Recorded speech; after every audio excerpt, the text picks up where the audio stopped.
Alright, welcome back everybody. Welcome back to yet another TapDaddyBeats stream. I hope you guys are having a good Saturday. I'm having a good Saturday morning myself. Oh man, I'm excited to just make some beats today. That's pretty much the goal of today, of course, as we do every Saturday morning. We're just gonna be making some beats, bangers, and bops. And yeah, if you guys haven't seen already, you know, I'm in the middle of dropping 30 beats in 30 days. So I guess really the objective of today is to just make a ton of beats so that we have a lot of, you know, stuff to choose from, right? So anyways, yeah. Last thing that I kind of wanted to mention before we dive into the studio session. Yeah, this is my new track. It's called Rainflower. Boy, I've been sitting on this one for a while. Really eager to put this one out. But yeah, TapDaddy on Spotify if you guys are trying to find the music. Definitely go check it out. Got lots of good stuff on here, man. Wow, holy shit, I just realized my monthly listeners are 69,969. Lots of 69s in there. Hell yeah. All right. Let's put the kibosh on that. You guys can go check that out on your own. But yeah, let's dive in. Let's start a brand new project. All right, we got a blank Ableton Live project here. Yeah, I'm not quite sure where I want to start today. If I want to lay something down, if I want to chop some samples. Let's maybe just like sift through some of these piano samples. There were some new ones I downloaded here.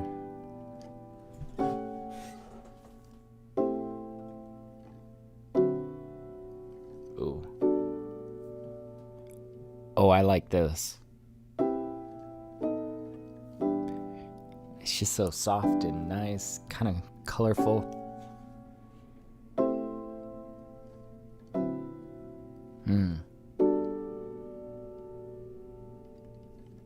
Yeah, I think this might be it. I kind of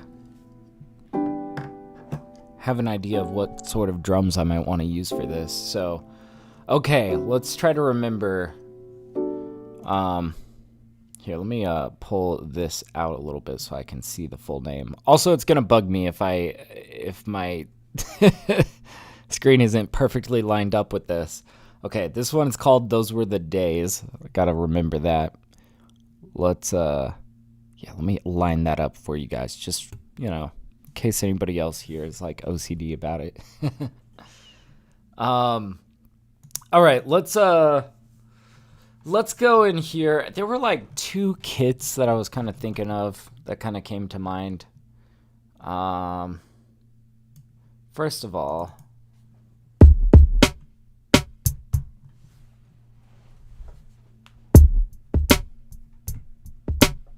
so like this could be a pretty cool kit. Here, I'll flip you guys over onto this screen.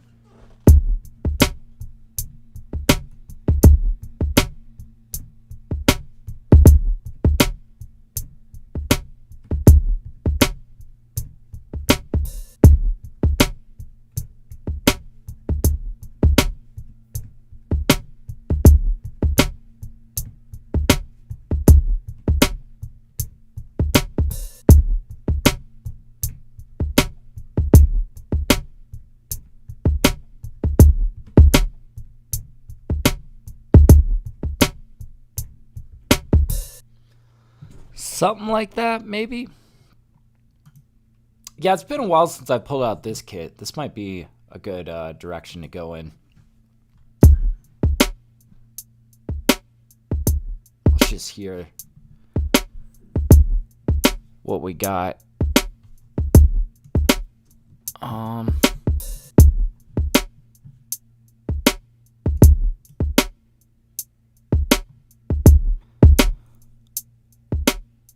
think we got something worth working with here. So Let's see. Let's try to get a clean like 8 bars here.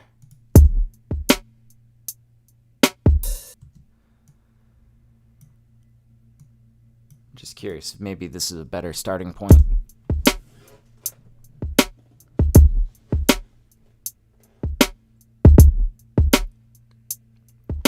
It's a little sloppy in there, but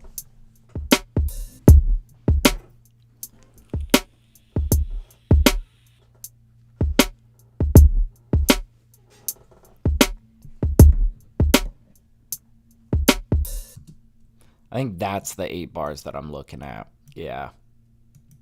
And we'll kind of clean this up a little bit. I kind of want to do a little bit of processing on these drums. Might even kind of roll off the highs. We'll see.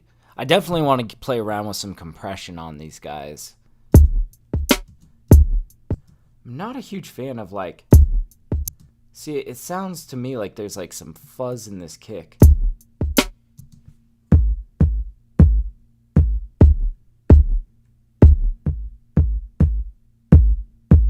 Would this be a better one? I don't know if I like how tonal this kick is.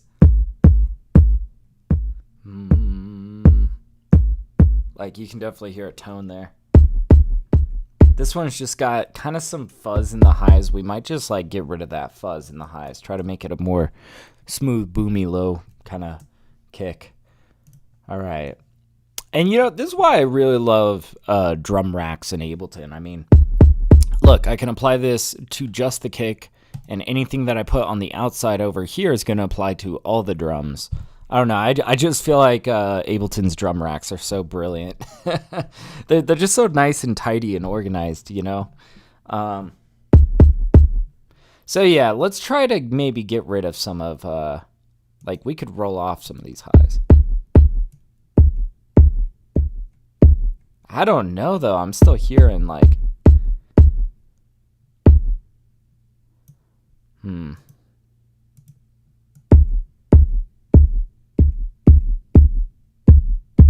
See, but we kind of do need a little bit of mid-range.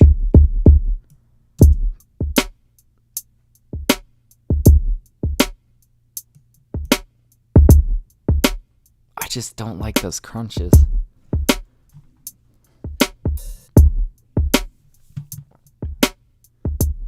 When in doubt, replace the kick, right? And I think I know there might be a good kick that we could use to replace. Yeah, so let's get rid of this EQ and let's just look towards replacing this kick, right? Real quick, I think I know maybe where I might find a good kick.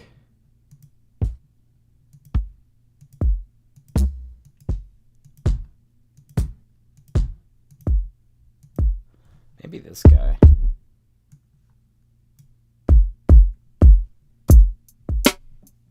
There we go. What's up, Mammy? How you doing? It's good to see you. How was your 4th of July? Oh, I like this kick much better. Hell yeah. Oh, man. See, it's just got like less fuzz in the high end. I think that's sounding good.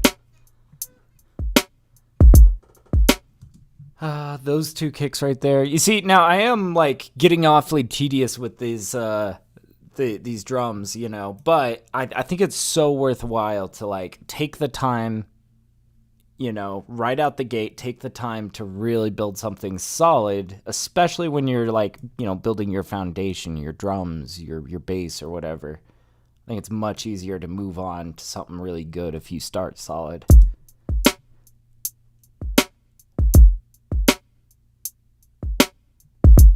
See, like that was just like a little too close together. There we go. But yeah, Mammy says, I watched my neighbors almost set their house on fire. Oh my God. Yikes. That always makes me nervous when I see like people's whose homes are closer to mine. That if their house goes up, you know, kind of idea. No, that's terrifying. How was yours? Oh, I was chilling. I was having some gin martinis last night with my wife. We were just hanging out inside. We put on a radio stream. I don't know if you guys have seen on my channel. I've been doing like, basically I've been doing like those, have you seen those like 24/7 lo-fi like radio streams basically? Yeah, we've been going hard at those, and so we ran one last night with like a new visual, and we also decided, we have like vodka martinis so much, we should try gin martinis. So 4th of July, we were like, let's try a new drink. So yeah, had some nice gin martinis. Oh, and also my wife, she just got a bunch of like crystal glasses that she inherited, right? So we were like having nice martinis out of out of these nice crystal glasses. It was kind of fun. But yeah, your radio streams are great. Oh, thank you so much. I'm glad you saw those. Yeah, haven't had gin in a long time. No, that's fair. It's good. A little too good. Oh man, yeah, I was up late last night having martinis. But we're here making beats early in the morning, regardless.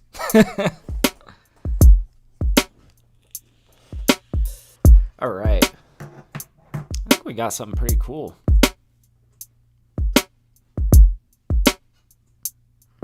Yeah, let's make something chill today. I think that's going to be good. Yeah, that's the other thing about those radio streams is now I feel like I have, like I've been making so many beats and I haven't been putting all of them on Spotify, just like the best ones. But now I feel like I have kind of a place that I can put all of the beats that maybe aren't on Spotify or maybe not there yet.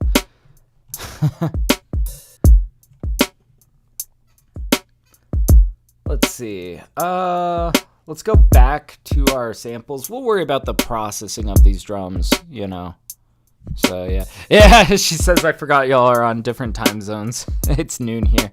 Yeah, it's I guess it's not too early here. It's like 10 o'clock, I'm on that Mountain Standard Time.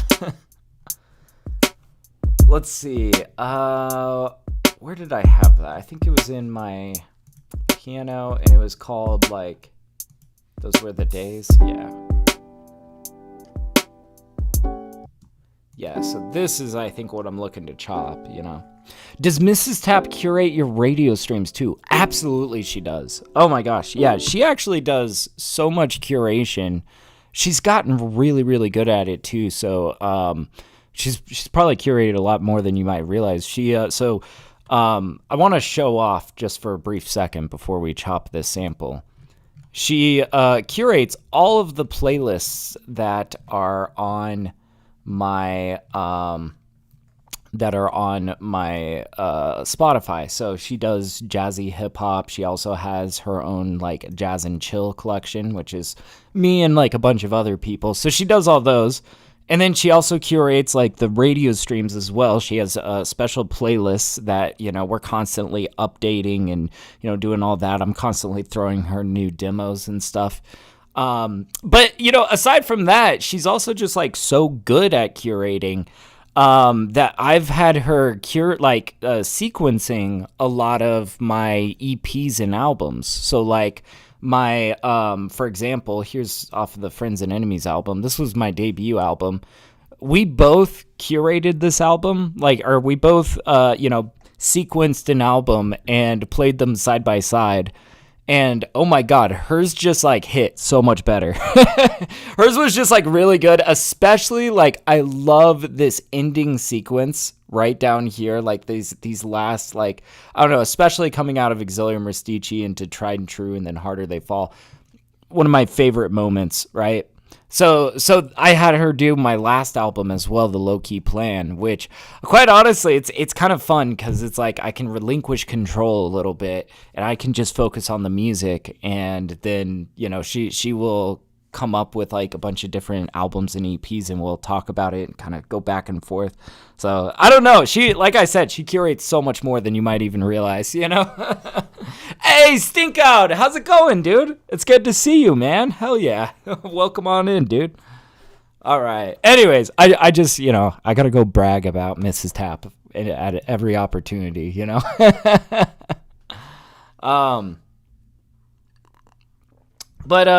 yeah, let's chop this sample. But yeah, Stinkouts, how's your day going, man? It's good to see you. I think of this one I might actually do by transients. Yeah, like this. You see? That's pretty easy. And we can kind of adjust to where it is. Yo, Stika, I don't know if you've seen, but voila, we got the return of Jam Cam, my dude. Let's chop these samples.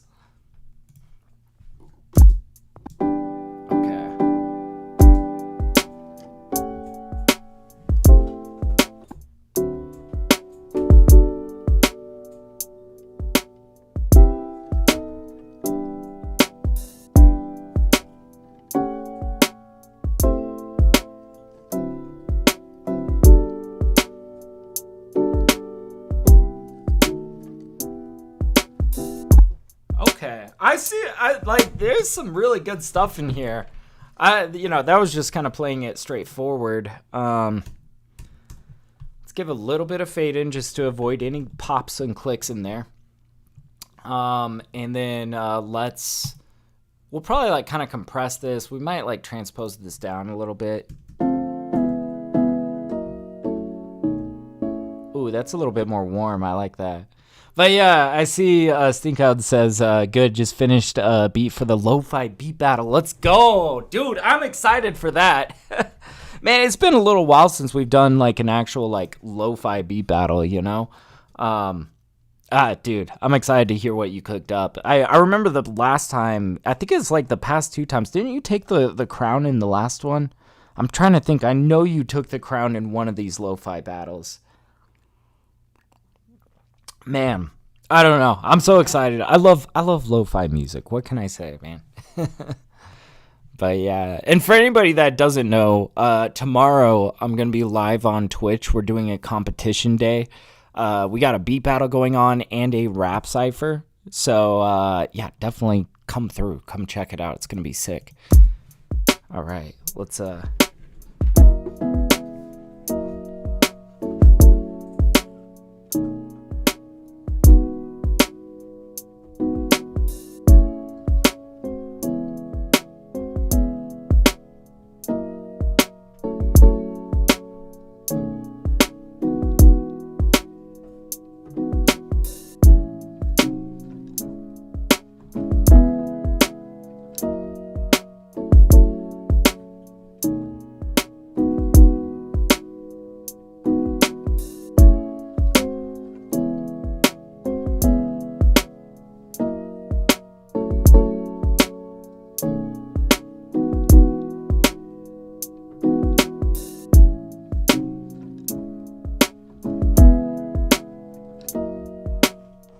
I mean, that's pretty slick. I'm not really, doing too much of a different order. I'm just kind of giving it a little bit of chops and whatnot. But yeah. Oh, Stinkout says, nah, I never won lo-fi. Ah, damn. Because I know that you've, you came through with some really good stuff. That's surprising to me, I guess. I don't know, man. That's surprising to me. I know that you've definitely won the vaporwave ones, especially. You've really hit some really good stuff in those. And of course, the funk battle, Funk Master. But yeah, he says I was hoping you can do the beat battle first for a change. I have to get up really early on Monday. I'll have to think about it because the thing is that it's kind of hard to break from the schedule because people kind of have expectations about what time they should be at stream. So I don't know. I suppose I could, but the rest of the beat battle people might not be there yet. I don't know. I'll have to think about it.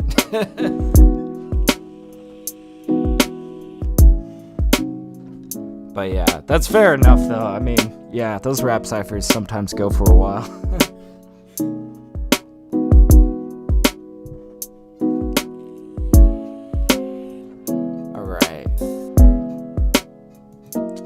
get a little bit of LA on here. LA to A. Here we go. Dude, I love this compressor for piano.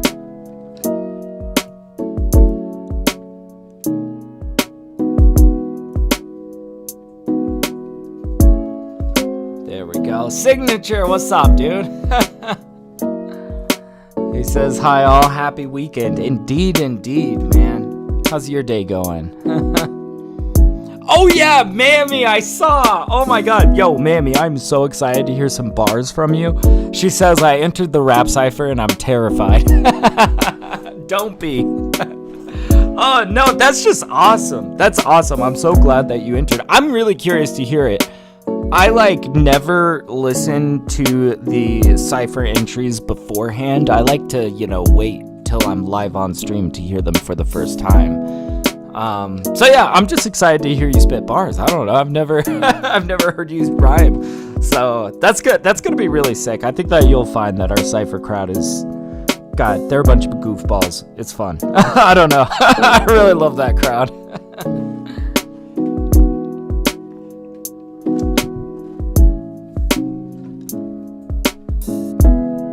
We got something cool going on here. I bet we could kind of RC20 this a little bit. Put it a little bit more in a lo-fi context.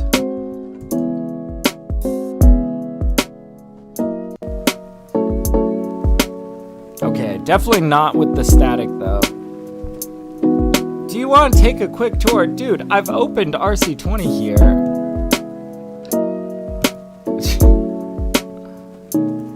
Oh no, is this the first time I've opened it on my wife's computer? I don't know.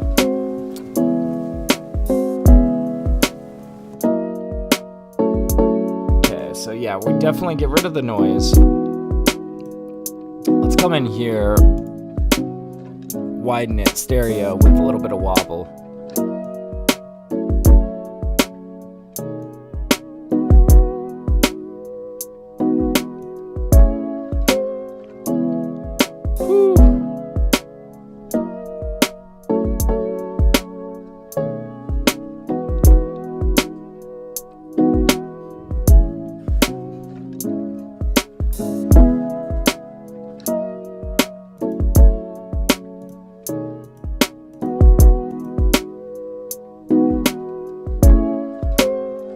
Okay, and it's a little clippy.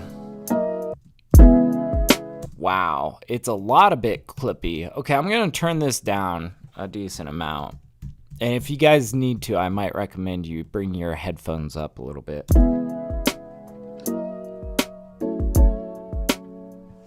Oh, really? It's just this piano seems pretty loud, oddly enough. Let's turn that down. Let's turn the drums forward.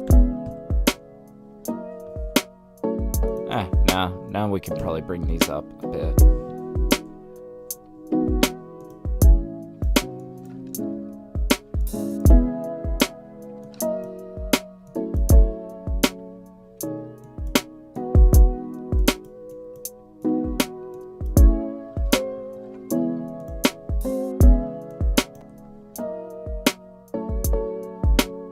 Okay, we got something kind of cool here. Oh, man.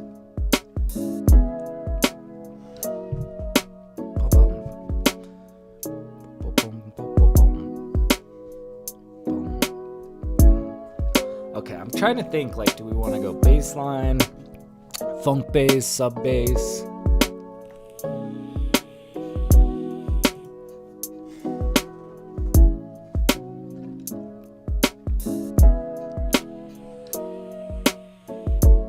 Alright. I'm kind of thinking we go kind of Dilla-esque with our bass line, and we get like a really rich sub bass, but we get a little blippy with it, you know? That could be cool. Yeah, definitely some lo-fi vibes. Maybe I just need to make a lo-fi beat for, you know, our lo-fi beat battle here. I don't know. Something to show off at the lo-fi battle, right?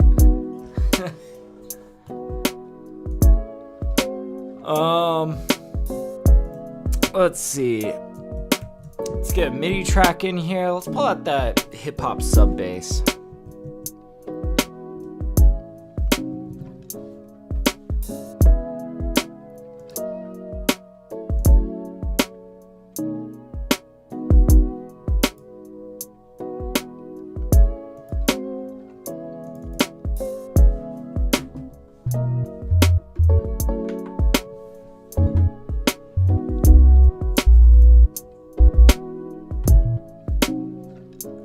Now I really got to figure out what this bass line is going to be, you know? I don't even know the key signature, but we're going to just kind of mess around with it until we got something. Like, I can already tell this note.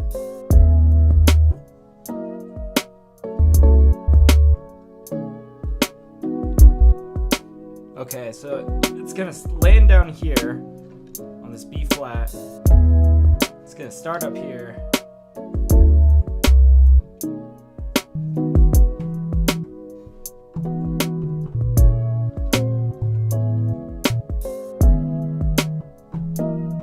Or is it actually going to be E?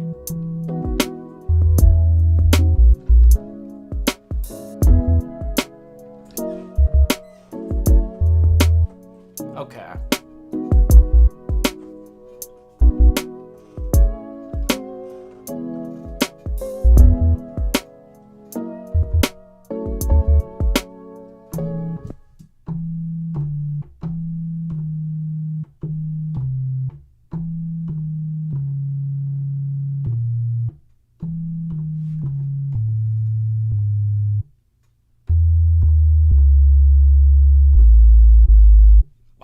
That was super subby, right? Oh, man. Okay, I'm starting to get a little bit better hold of the, notes. Let's see.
See, sometimes when I'm like having trouble figuring out what the pitch is, I kind of have to come up here. It's a little easier to distinguish pitch when you're like in a higher frequency range, when you're up an octave, right?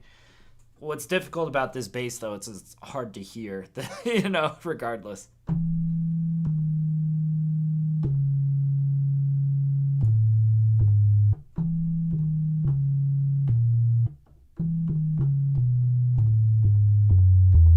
I think that's the key signature.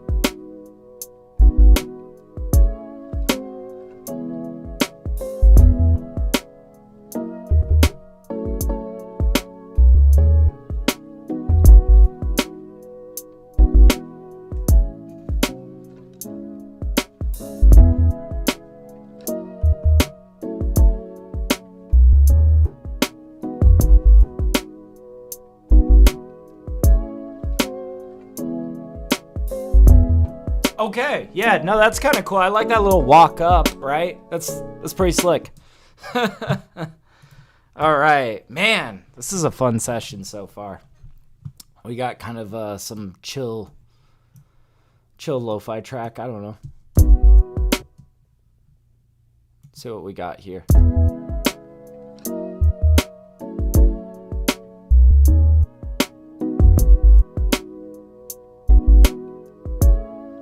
Is that bottom note right, though? 'Tis the question. I don't know.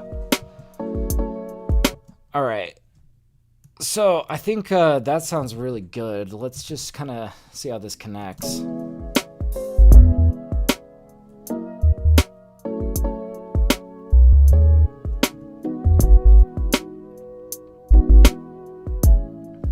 that sounds pretty good.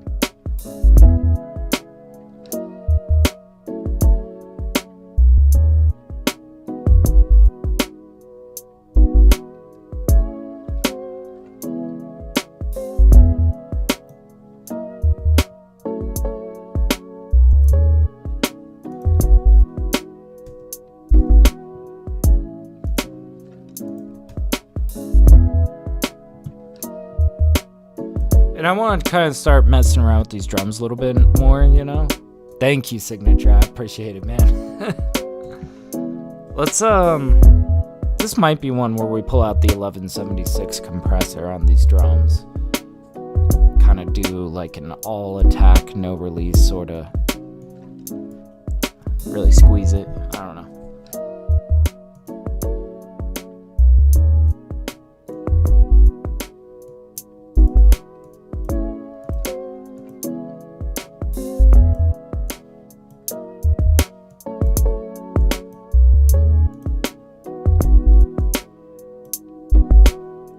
I don't know, if we did this, we might want to run it in parallel because it's a little bit overwhelming. I don't know. I think maybe instead we just what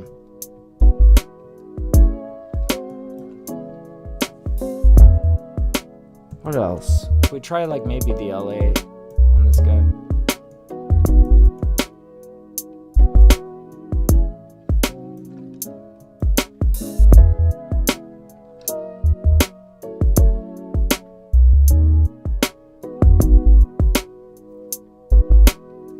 This is sounding pretty good.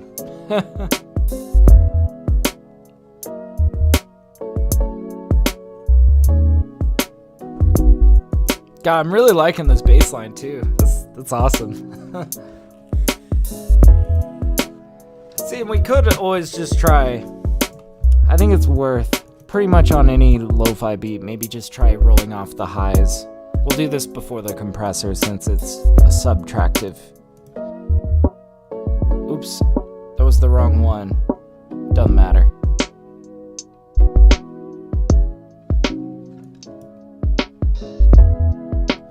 Okay. This is kind of feeling like a vibe.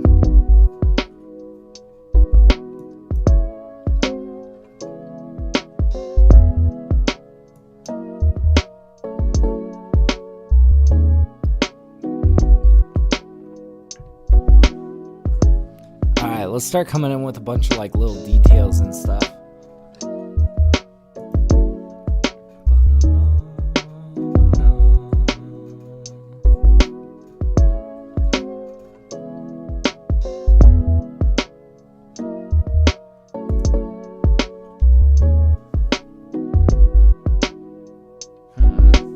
What do I want to go for first? Maybe let's pull out Augmented Mallets from Arturia. That could be a fun plugin.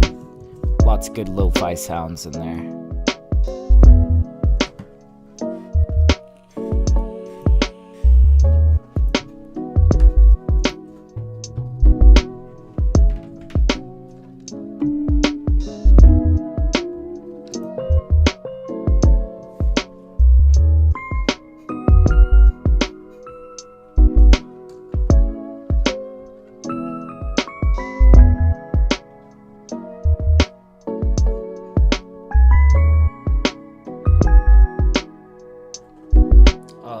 Sound very spacious.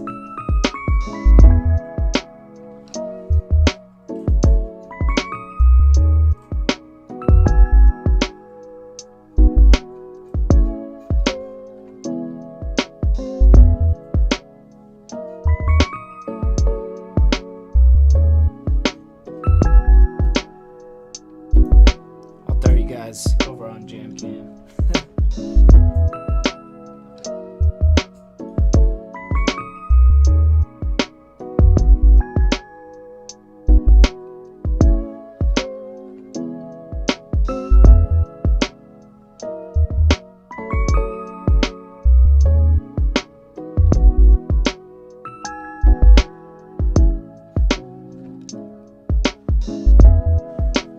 I don't know, I kind of liked just that lick, you know? Let's try to just hear what we captured there.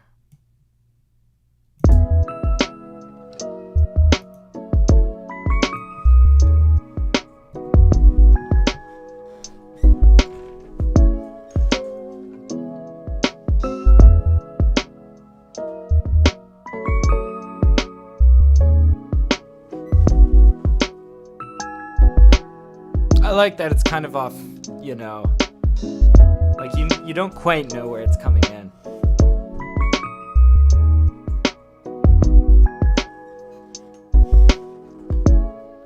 That is super spacious and cool sounding.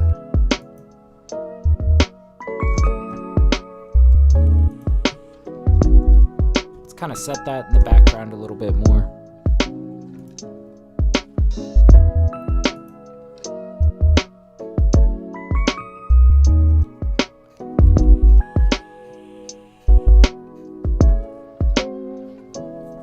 Gosh, if I could find like a really good, like, I want like a good like trumpet lick, something that's gonna feel like kind of a hook, you know?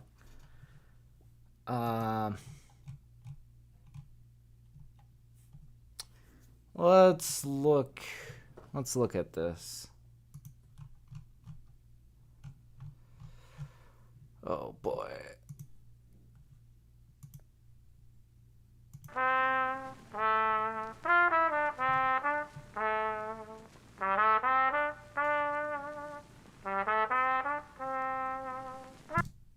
Ba-da-ba-da-ba.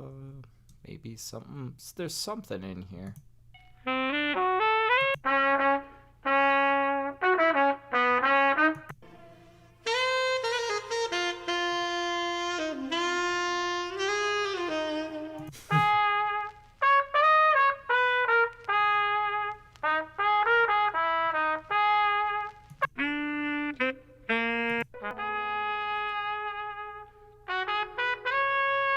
I kind of like that loop up.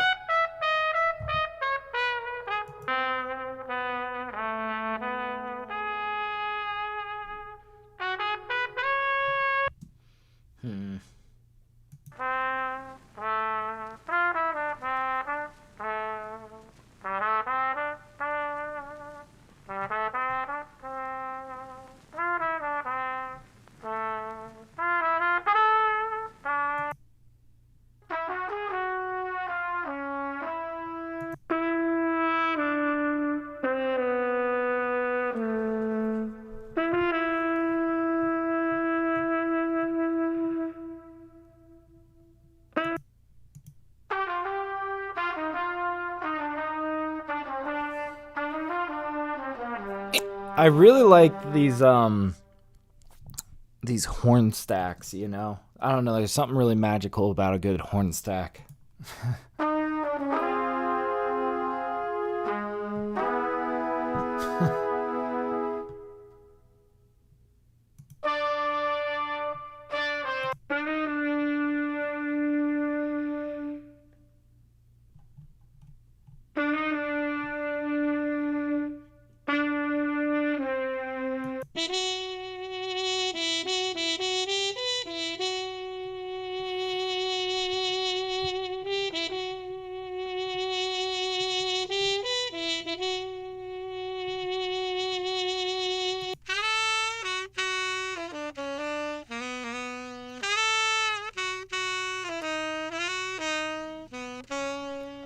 Could take something like this, really dress it up. Ooh, just that lick in there.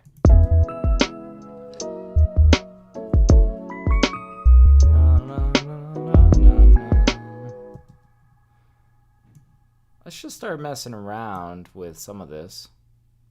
Probably not going to use all of this. We're probably just going to handpick a little small section. Oh yeah, this is super warped.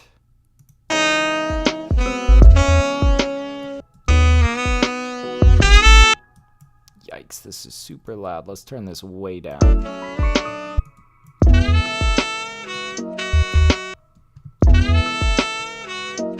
Okay, bear with me, guys.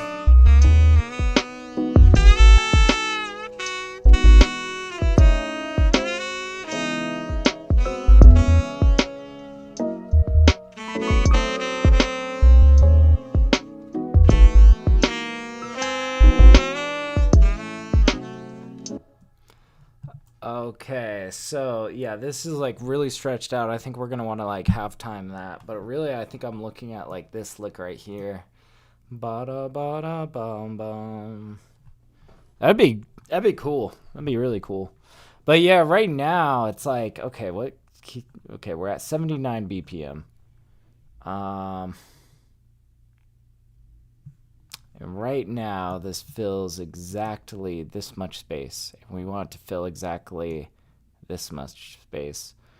So let's just kind of visually look at it. We're going to unwarp it, and then we're going to warp it again. We're going to say, do it again. And let's warp it down to... And I think that note came right up to the end. Yeah, this should be about where we're at. We'll see.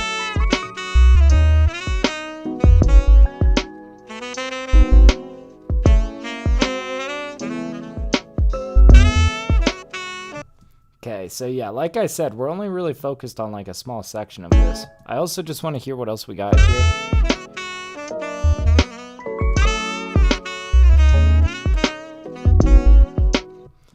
Oh, you see, like, that might be kind of cool. Let's just chop this apart. We'll set this over here for now. Let's just try to get this sounding good, dressed in, pitched right.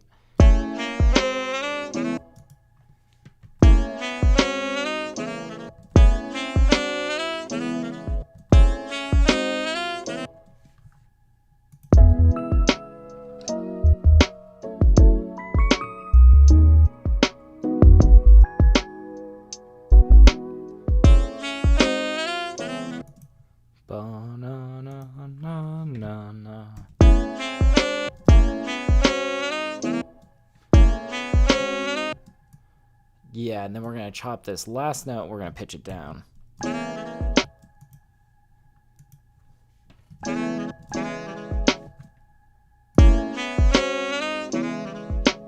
Okay, yeah, there we go. You see all that work for just like with this little sax detail. Now, it still sounds kind of like dog shit, right? I think we need to dress that up with some nice reverb, really get it sounding glossy and nice.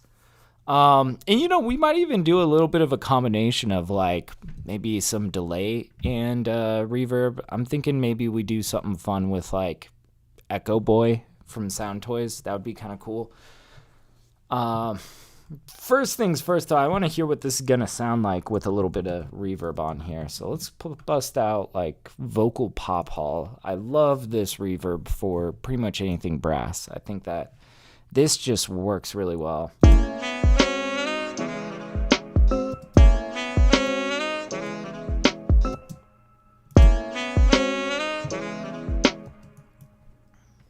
Now let's go track down Echo Boy. Let's put him before the reverb.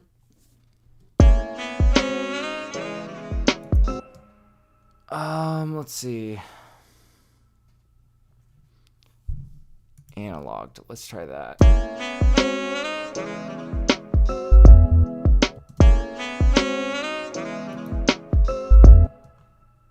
I don't know though. So I like the delays kind of on the side with the Echo Boy. I kind of feel like this saxophone is a little bit too bright and like intense and stuff. Maybe instead of using like this reverb, I kind of want to bust out RC20 and we could do a little bit of additional processing on it. And also I think that the reverb in RC20 is actually really great. So we may as well try it out if we're going to be trying to do, you know, kind of cut this down.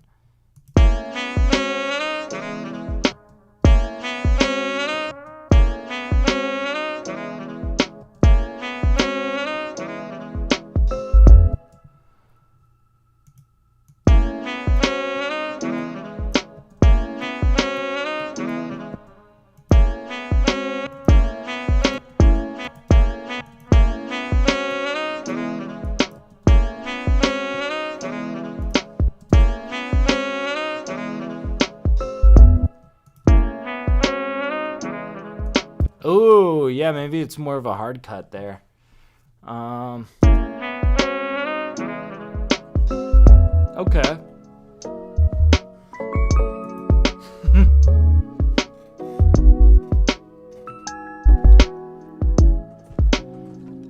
I think I'll name this beat Roller Coaster Tycoon 2.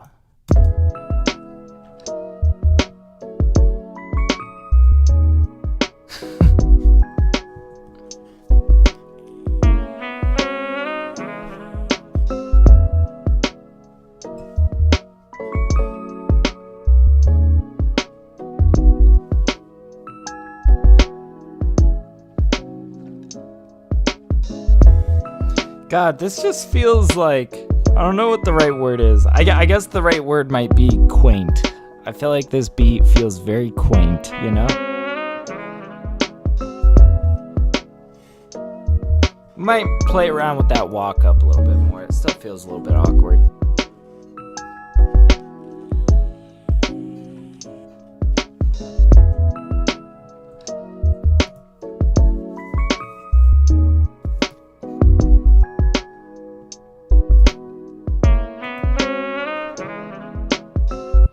Like the last note that we chopped right there feels pretty nice. This over here might get shifted around.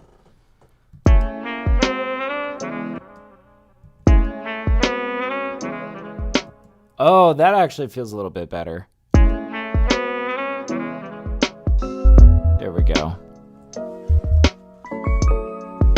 Yeah, is that the same pitch as this guy? Oh yeah, they're the same pitch now. Cool. So now we know these guys probably works a little bit better like this. So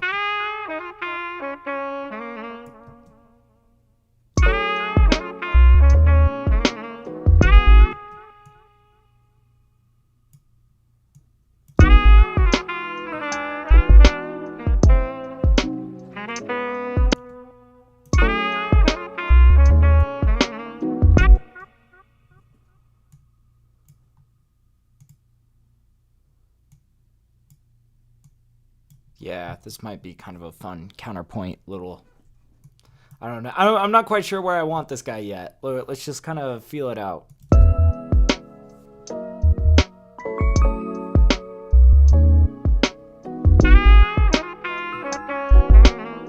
That doesn't quite feel in key.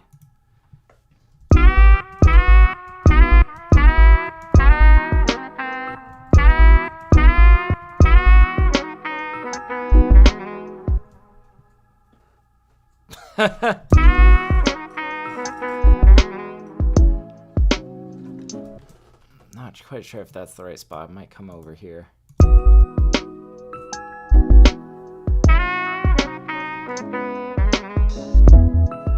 All right, let's run it.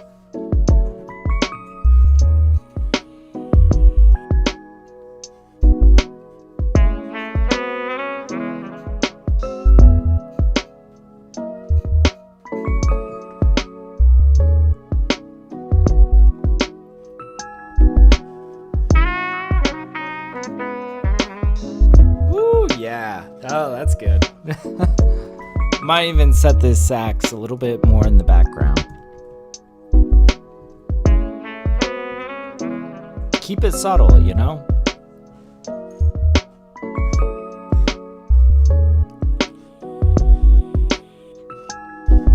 I feel like the key to having a beat that has a really satisfying bump to it, it's kind of about allowing for a lot of your other details to be small. You know, kind of allowing for like the kick to really bump, you know, allowing for the bass to really bump. So much of this is just about gain staging and just how you're leveling things, you know? Of course, we'll deal with all of that when we get to mixing, and if you guys haven't seen, you know, I mix down beats every Thursday on stream. This will probably be one that we mix down on Thursday.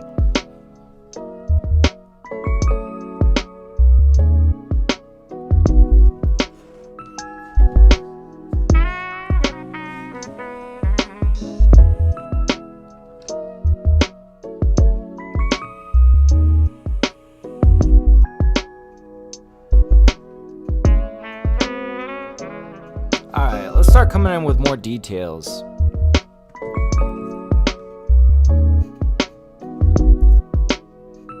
I'm kind of thinking like we might want like a fun like synth lead or something.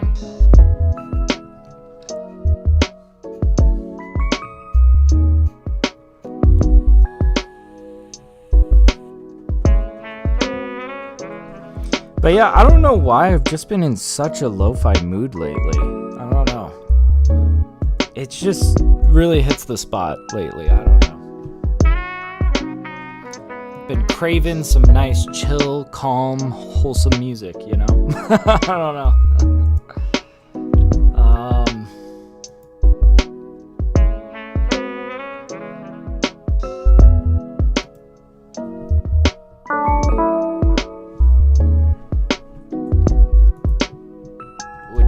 Set this down.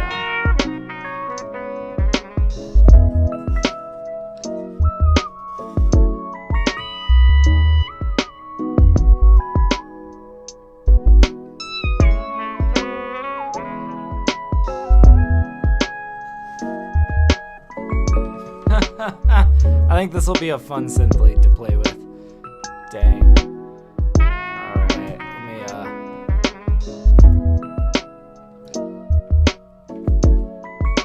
Sax sample is fired. Thank you, Stinko.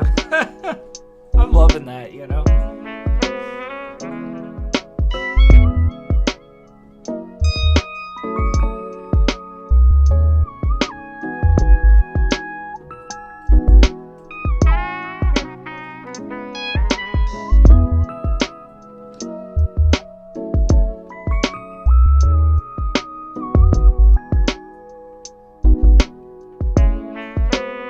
Wait, that was really subtle.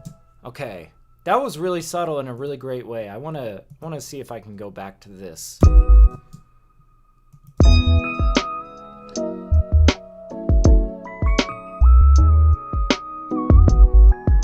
Like, that's super subtle. Aside from that first note, let's go fix that. But ooh, man, ooh.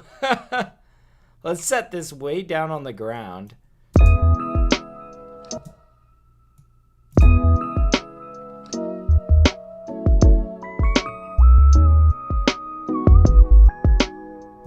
In this bottom note, we might bring up a little bit more. But man, I got that first note set all the way down on the ground and it still kind of hits like this. I'm curious if this note connecting is causing it any issues. There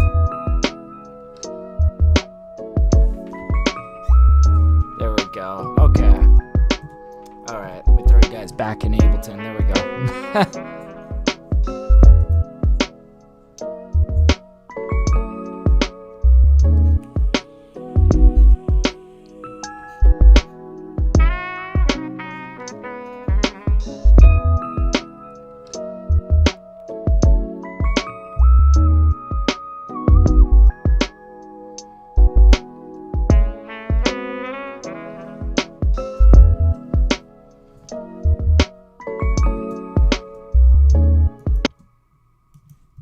I'm just curious, what did we have before this?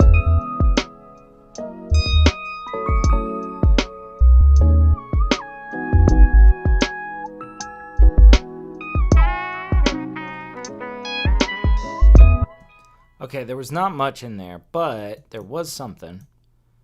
Little something. Just a little guy.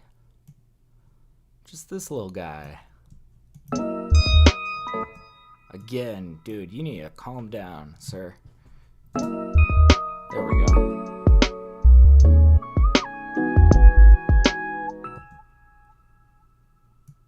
This last note needs to land differently.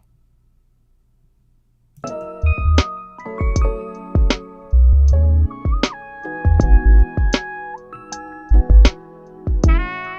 that kind of connects nicely. I like that. Dang.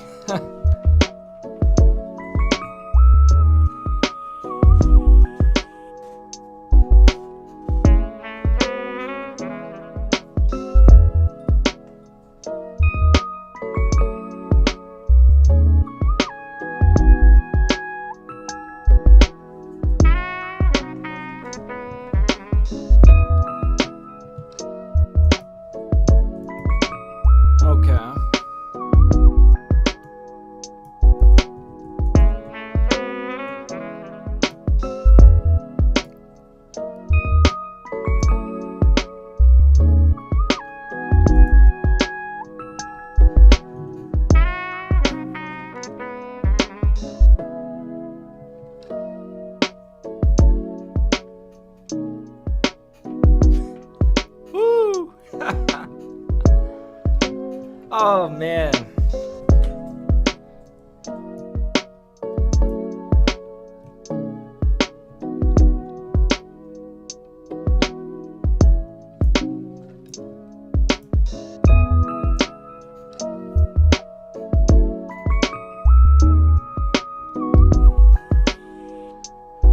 There we go.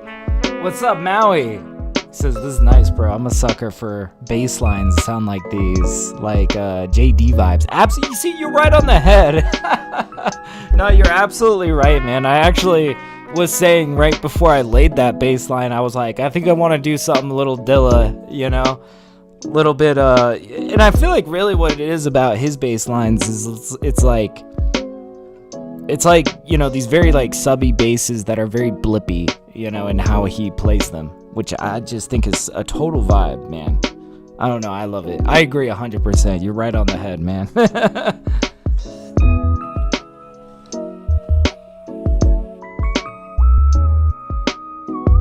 Alright, let's come in with more detailing. Let's kind of figure out where we're going from here. I know I'm going to want to hit this drop out here. We're going to drop the bass line, and maybe this would be like a good section for something that's a little bit more focal, you know, something that's going to be this draw people's focus, you know. Maybe marimba even. Holy shit. That would be, boy, now we're getting into some tedious stuff though, but I don't know. I feel like I'm on something really good. I may as well chase it, you know.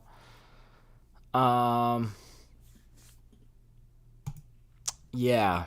Let's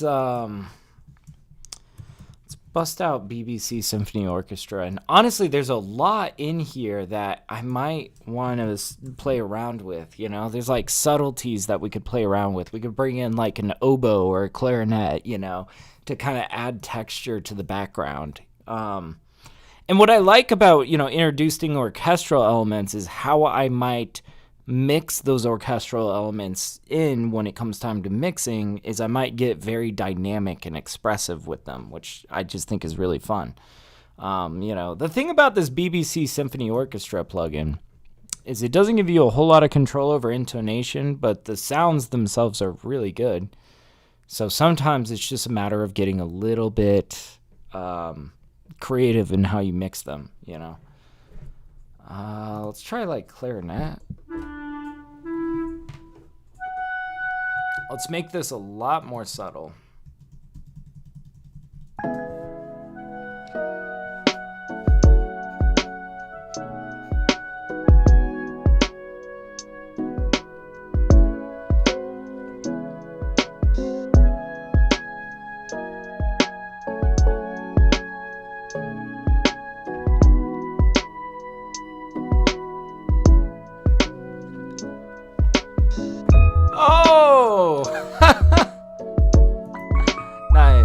Okay. Subtle. I still might want to come in with marimba. I got a little distracted with that clarinet, but dang, nice. But that feels right at home with the drop out of the bass.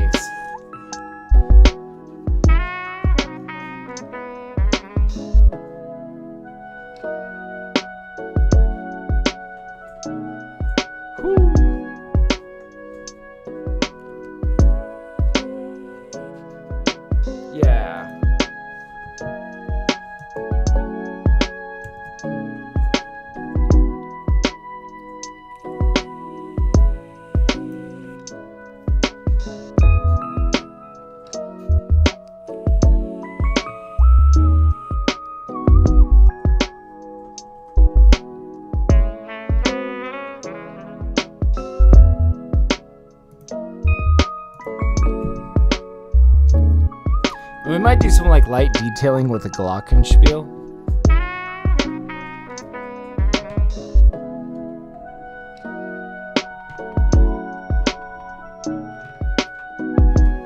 All right, so here's the deal.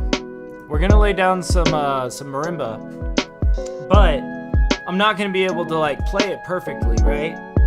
We're gonna have to go back into the piano roll and really like lay in some really, you know, articulate like mallet rolls and stuff, you know.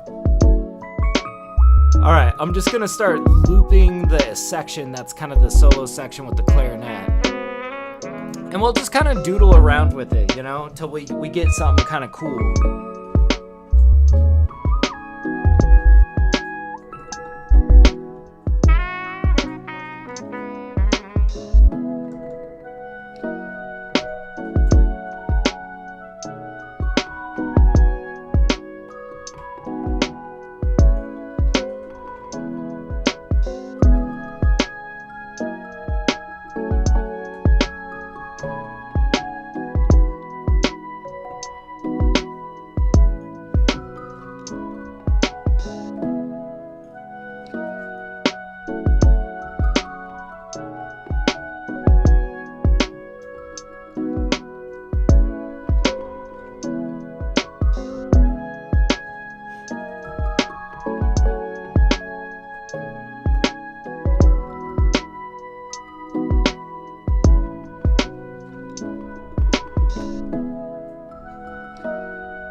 Okay, well, there was some stuff in there, and you guys like how I'm like messing with this motif of, you know, the ba-da-da, you know, this, it's the same thing that bass line's doing, that we were playing with. So, like, here's just, like, I don't know, good compositional advice, okay? If you have a melody that you really like in one section, if you can find all sorts of ways to kind of like echo it throughout the track, kind of mirror it, kind of counter it. I don't know. I think that it's really easy to set yourself up for a really good musical motif, you know, and for us right here, it's that walk up on that bass line. It's, ba-ba-bum.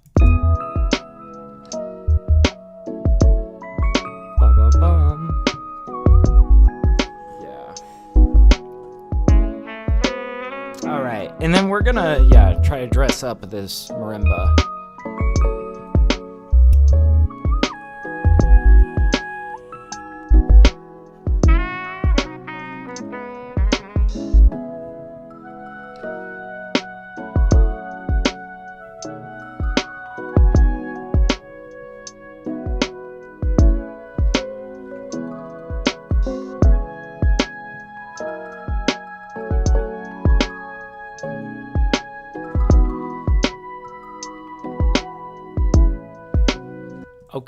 Okay.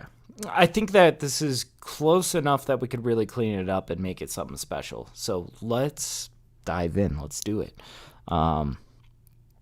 The goal of this is to make this sound like a very hyper realistic, you know, marimba solo, basically.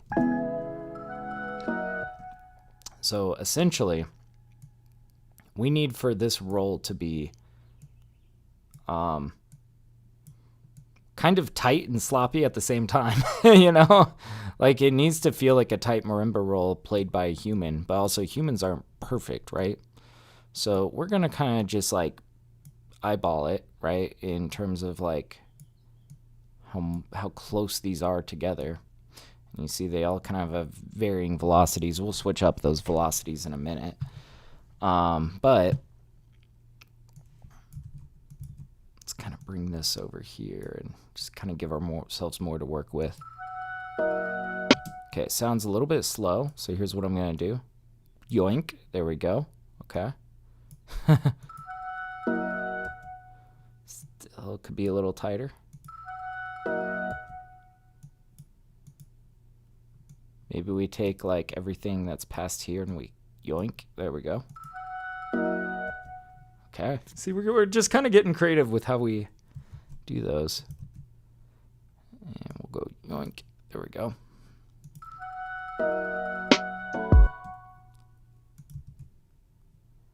Bring these guys tight over here. Oops. There we go. And we'll make those even tighter.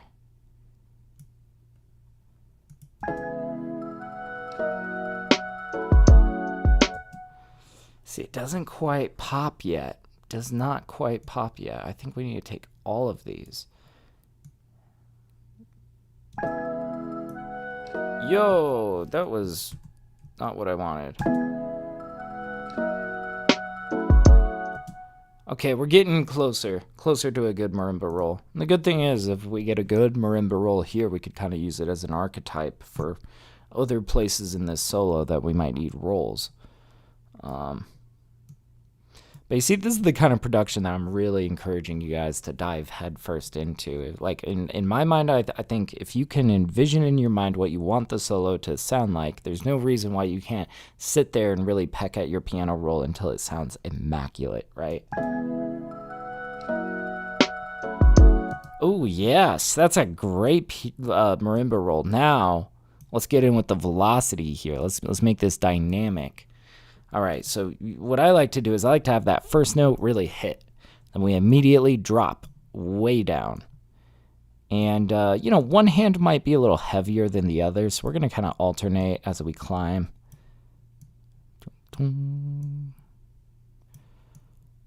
Okay, we're getting a little... Then maybe we come down a little bit.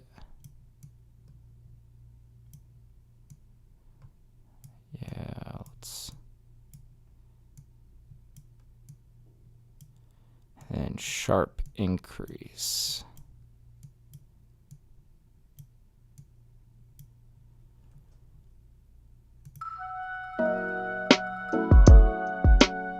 Okay, very subtle, but you know, that's cool.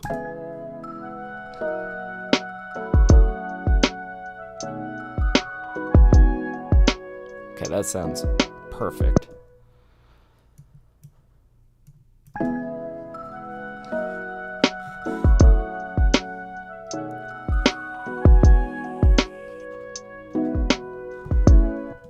I think that lines up with the bottom note of this guy, does it? Oh, no, it does. Perfect. We want to land on, yeah, B. Is this a B? No, this is an E.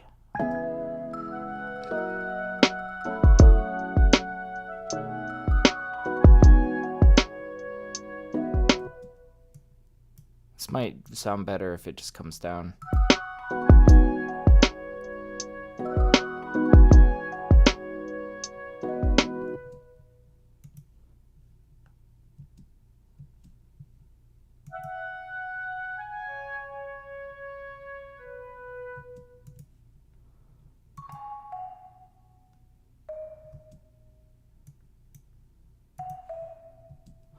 Yeah, I think that's kind of where that needs to be.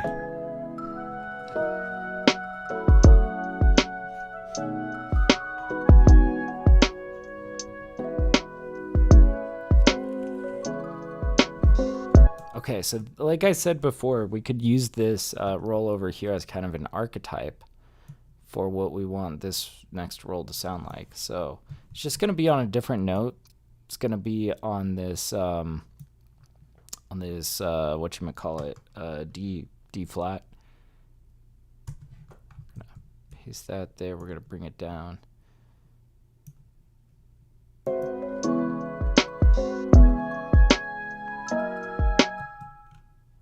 And a little shorter roll up here, but oh wait, where was that? It was on E. Okay.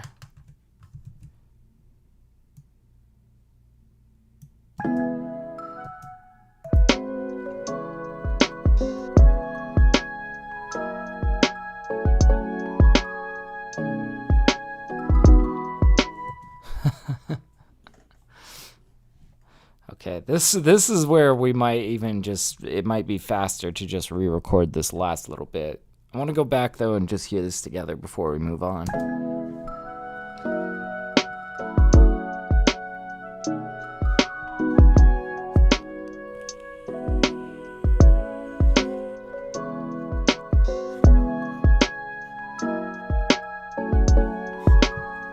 We might need a little bit more. A little bit more roll on this guy. Let's just bring this guy close in. right into about like, there.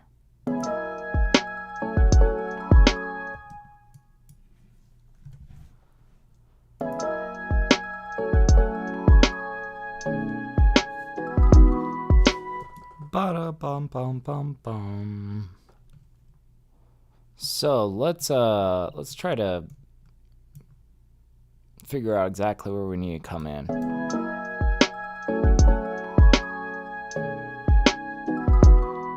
Yeah, it's right there. Ba-da bum bum bum bum.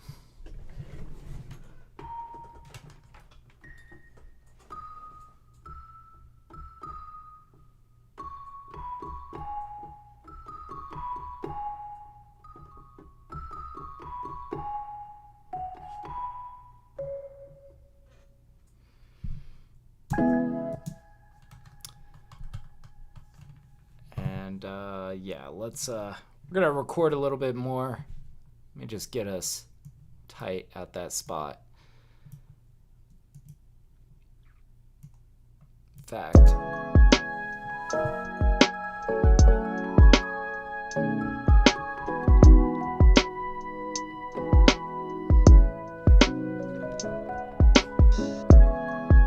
Oh, that was kind of cool. Okay.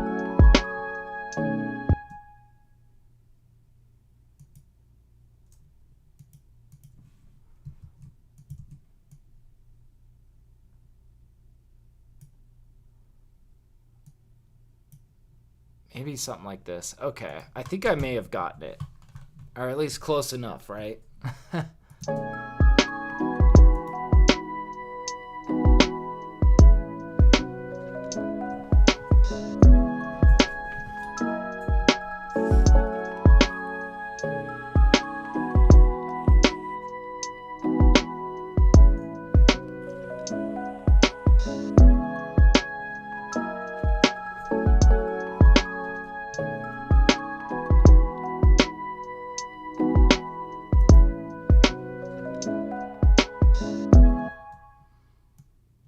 Okay. And do we want to just wrap that back around?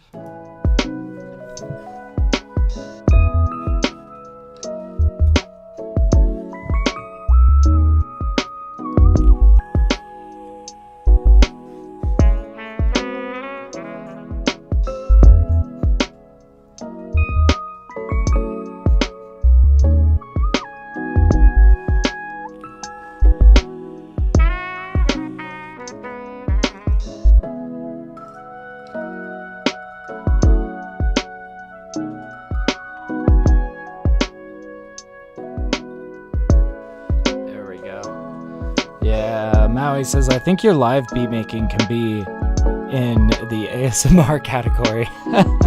Mic sounds nice, not too loud, making lo-fi beats relaxing. Thank you, man. I take that as high praise.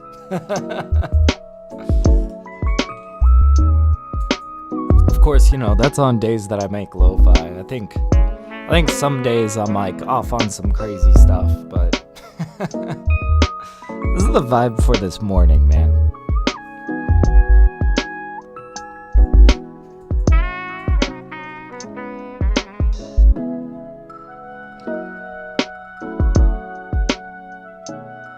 All right, so we gotta decide here where we're taking them next. I'm kind of thinking, oh, we could do another dropout like this over here. I would love, though, to maybe come immediately in with that bass during that dropout, right? So we kind of have this moment where it's like...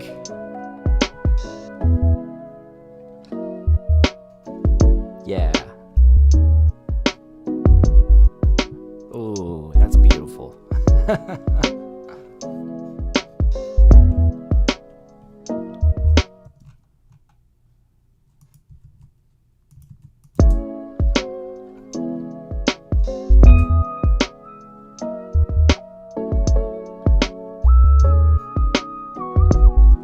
Yeah, I think we'll probably like bring these in one at a time. I'm kind of like trying to build kind of small, right? So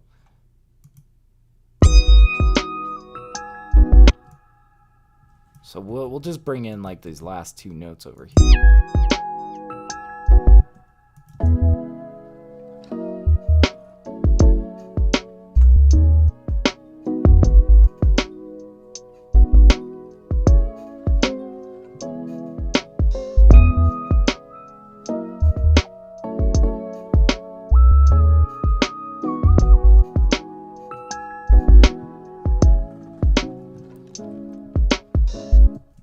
And then I think this is where we bring them back around to the actual full, like, go around.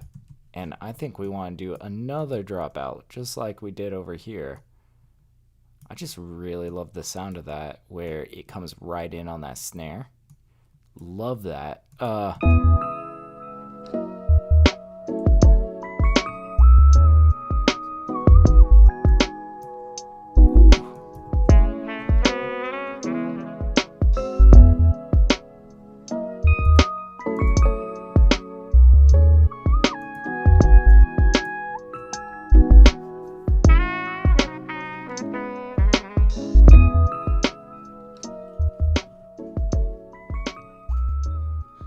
Oh, that is so beautiful.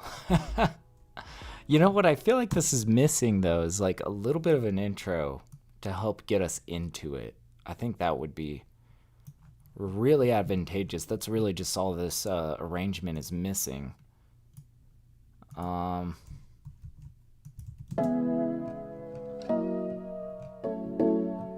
And we could even think of one or two more details that might fit in the intro and places in like this bridge section. Ooh, or, what if we brought like this guy in?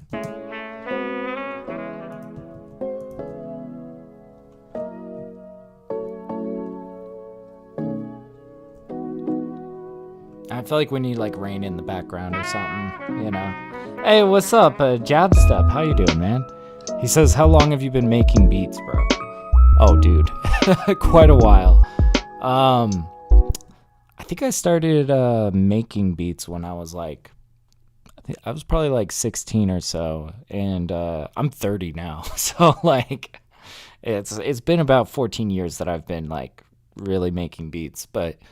I only really started doing it like professionally like 5 years ago. And also I feel like I should say, because I don't think it's obvious, you know, if you don't listen to my music on Spotify, I just wanted to show you guys like this is who I am outside of YouTube. All of this music you can go find on platforms. It's all out there, you know. So yeah, TapDaddy on all platforms. It's funny, man, when I was like 16, my friend told me about SoundCloud, right? I was making beats, and I was like playing in a bunch of metal bands at the time. You know, I really wasn't in a lot of genres that were, you know, you would make in a DAW.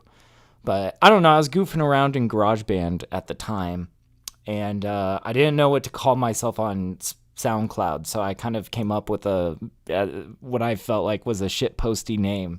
You know, TapDaddy. And I was just like making whatever kind of music.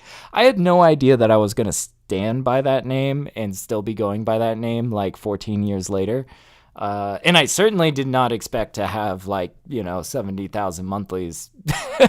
Like in hindsight, I may have put a little bit more thought into my name, but you know, it really does not faze me though. I kind of like it because you're not going to forget the name TapDaddy, right?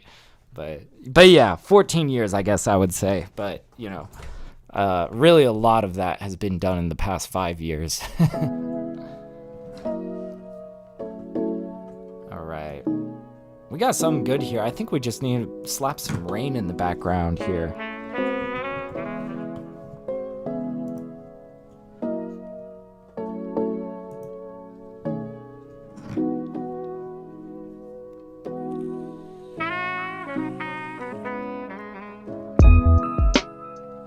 Ooh, I love that entrance. Ah, dude, that's awesome. That makes me so happy.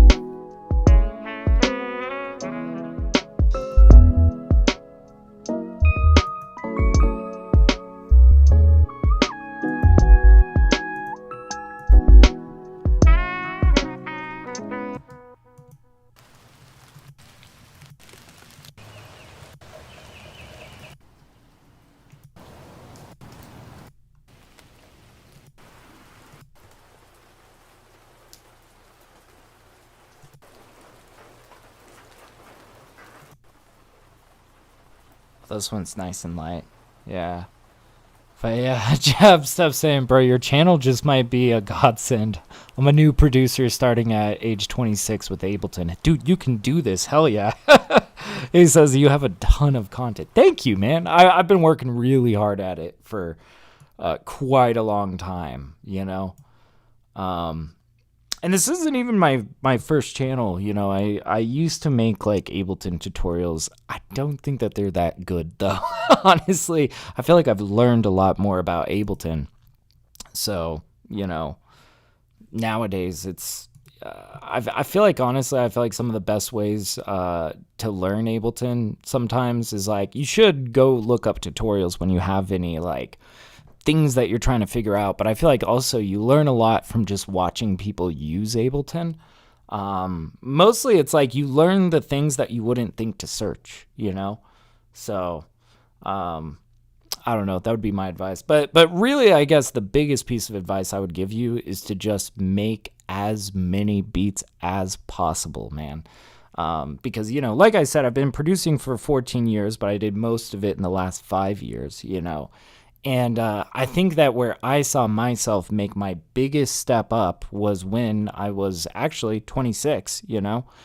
And I started making a beat every single day. I started uploading to YouTube a beat every single day because I was selling beats to rappers. You know, I set a goal for myself.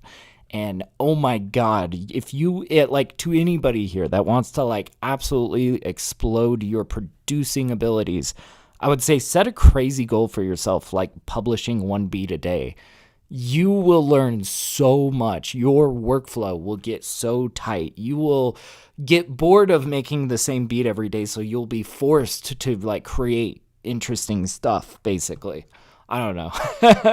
Yeah, Jab says you should redo them, bro. I just might, man. I just might, you know. There's actually a lot of subjects that I feel like I could do a deep dive on in Ableton that, I don't know, I think are kind of pertinent to how I use Ableton, which is very sample based. And, you know, I also am a mix engineer, so I mix a lot of people's music in Ableton Live. I feel like there's a lot of mixing related tutorials I could do as well. All right, let's set this way down on the ground, this rain. It needs to be like background, right? Here we go. Let it be subtle.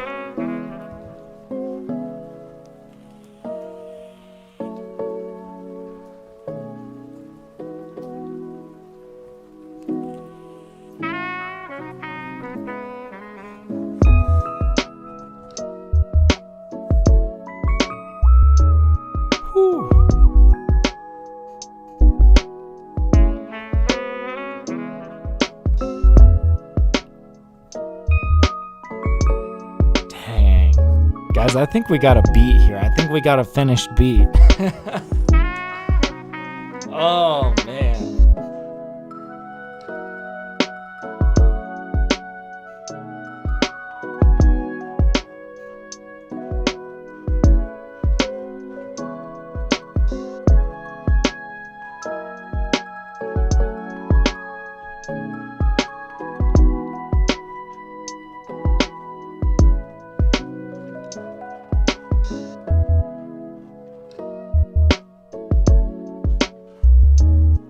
God, I'm so glad I busted out these drums today. Love these drums.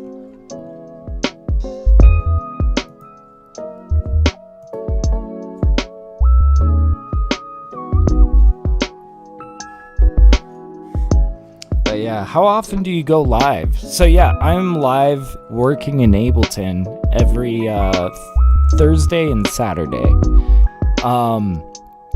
I also am like, you know, doing radio streams almost every night, you know, but those are just streams where I'm just playing my beats basically, you know. So yeah, every Thursday and Saturday. Also, I do have a Twitch community. So over on Twitch, I do live feedback on all of the music that my subscribers make. So if you're interested in like having me listen to your music live on stream and like, you know, give you in-depth advice, definitely check out the Twitch channel. I'm live every Wednesday and Friday on Twitch, just listening to music from my Twitch subscribers and, knowledge dumping as much as I can. So yeah, I'm like live 4 days a week across 2 different platforms. YouTube, it's Thursday and Saturday. Twitch, it's Wednesday and Friday. And then I pretty much always have a radio stream going on, or at least I try to here on YouTube. So, but yeah, it's good stuff, man. I don't know. I like working in front of an audience. I think it's just so much more fun, All right. Let's save this. I think we are on song... Wow. Okay, so this is song 1001, actually. Kind of an odd number. Yeah, I did start on song 1000 and I didn't finish it. I don't know. It felt weird not finishing song 1000. I'll have to go back and finish that. But yes, song 1001. Let's move on to song 1002. All right. Let this save. Let this do its thing. But yeah, man, I feel really good after making that lo-fi beat. Like, I feel like that's a strong one. I don't know. That might be one that I might consider for like Spotify or something. I keep a really big backlog, and not everything makes it to Spotify, but I try to get as much as I can out,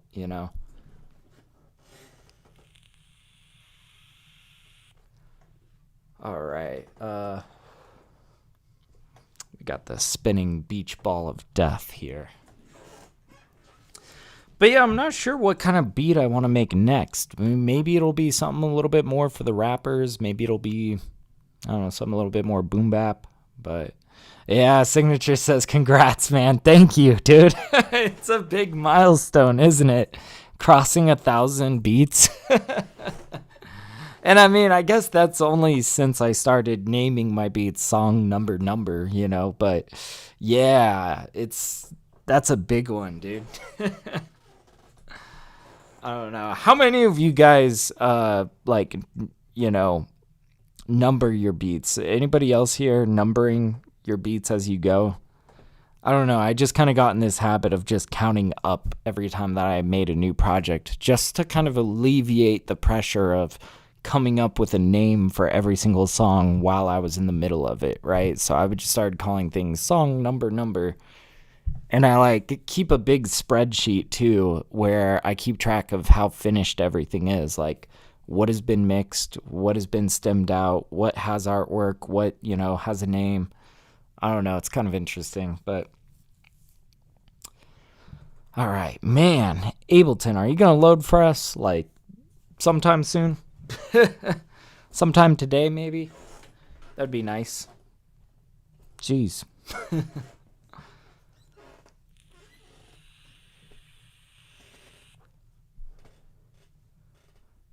There we go.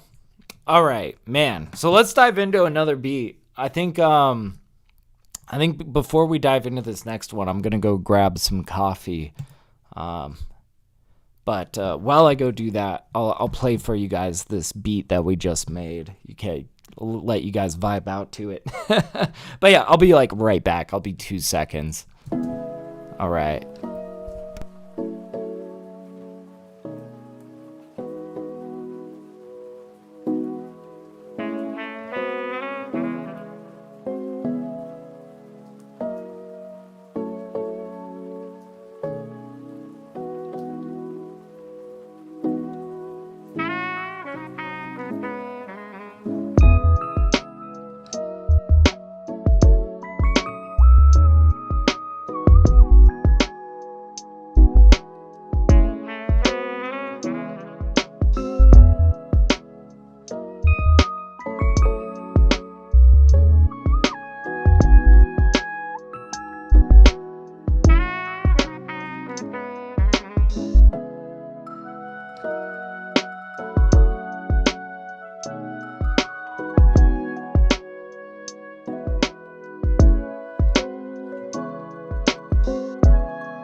All right, let's dive into another beat.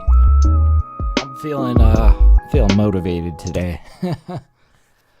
All right, so that was song 1001.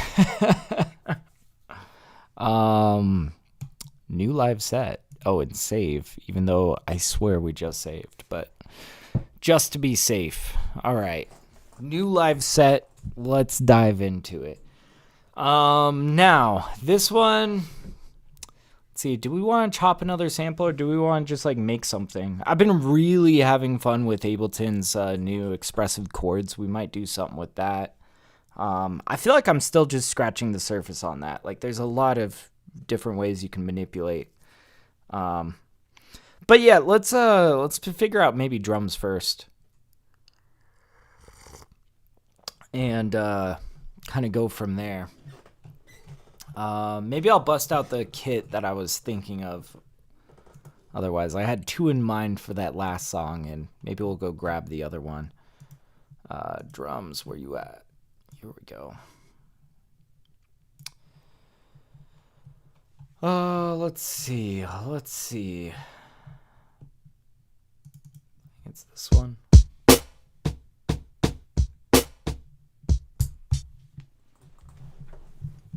Okay. Here we go.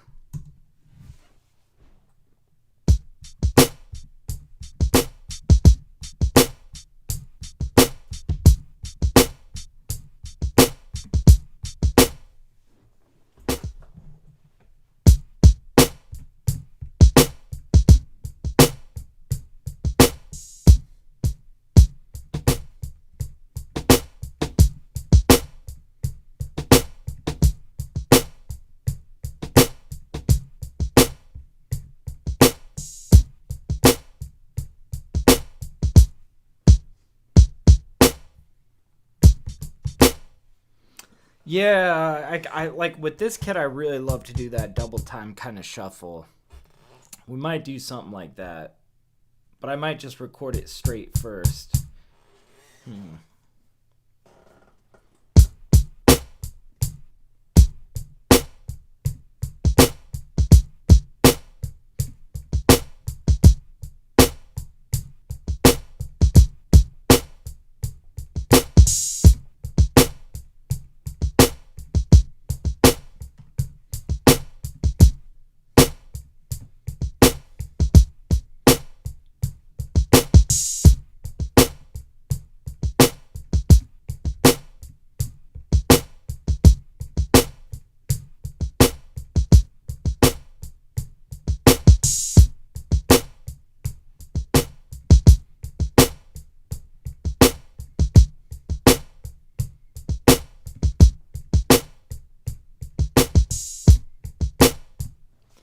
Something like that.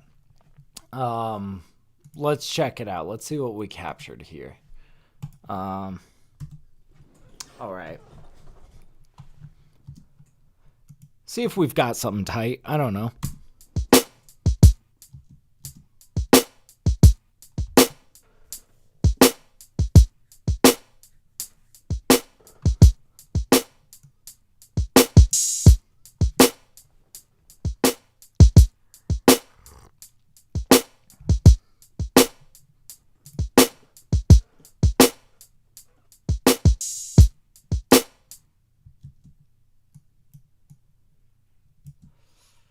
Feel like we're so that's the downbeat. Okay, let's bring this back out here. Let's get that first note tucked in. Also, this kit is going to sound so much better once we roll off those highs.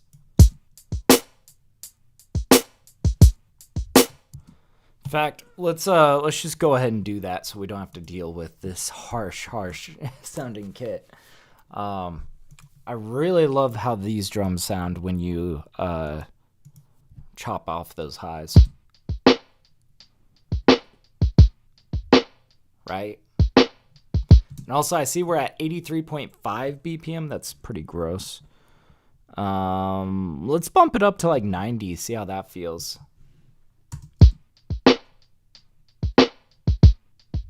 Or maybe we like slow it down to like 76.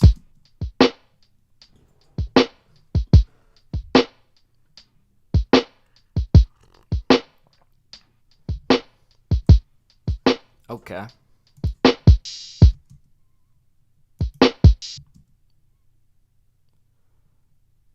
And I'm thinking...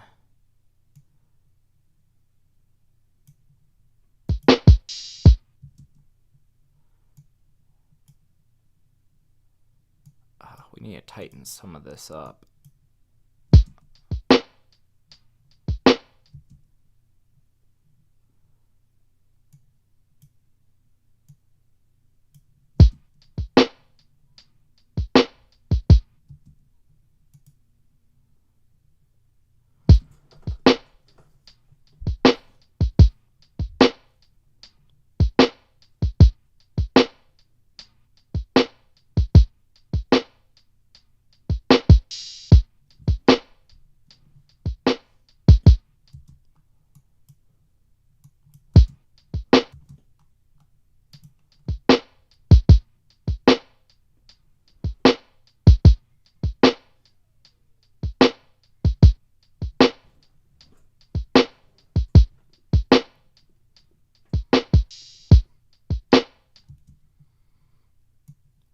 Okay. Let's see how this wraps around.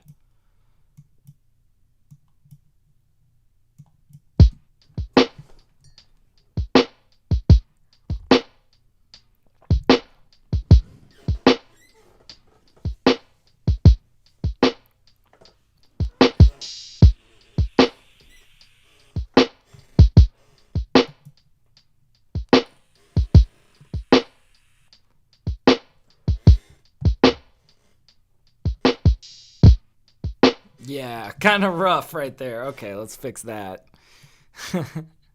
There's just this kick hanging over the edge. Get your butt back there. Okay, it's better. All right, so really what I'm thinking now...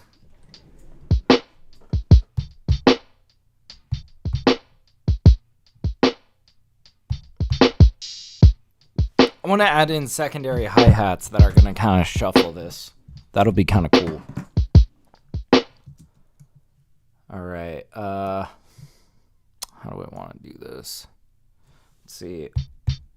So our secondary hi-hat is up here. We want to place these on every other one. So let's subdivide down a little bit. And we're just going to grab this guy and we're going to... Look, I think we'll just... Oops. We'll just kind of... Oops, wrong one. This guy. And let's just draw it in all the way across the board. Oops. Try to. Do that. We'll fix these guys. And then every other one we're going to delete.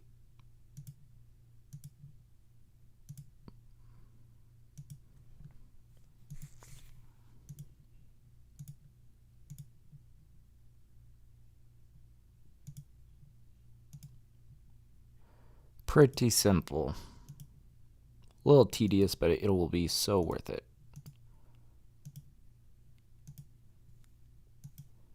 All right. There we go. And now, well, let's hear it.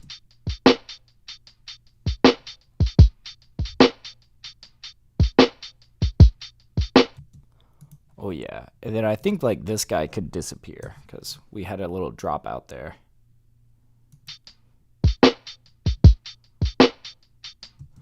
So I was thinking I was going to shuffle this by like pulling back on it, but I kind of like the feel of this being like straight notes. Let's just try it moved back, but we'll make a decision.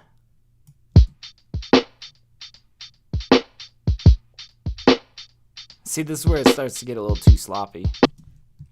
I kind of like the straight.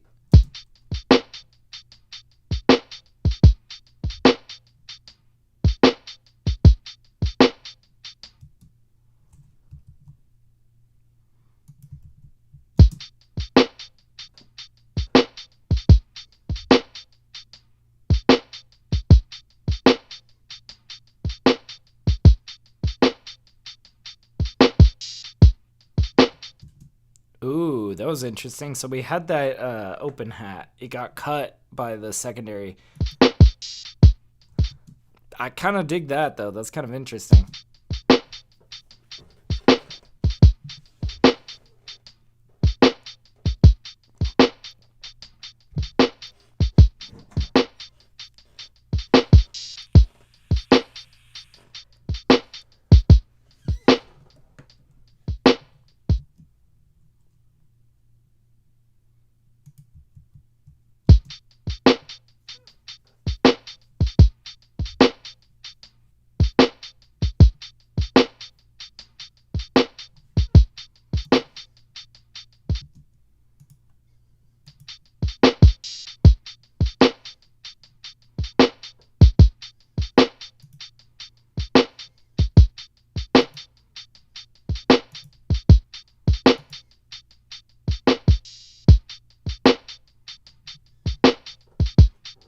Okay.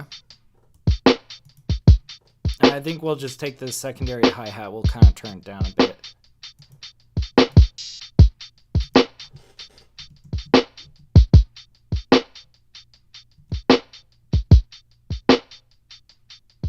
There we go.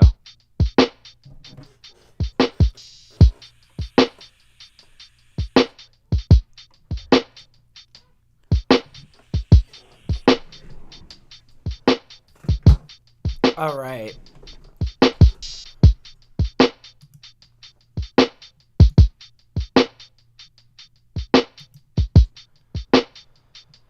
Maybe we'll grab like X-Band, try to go find like some nice chords maybe.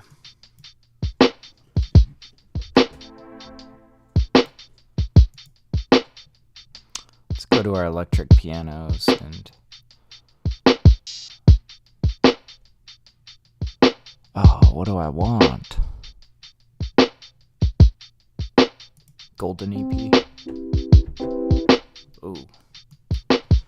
Let's go grab expressive chords.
see I'm like playing around with this inversion.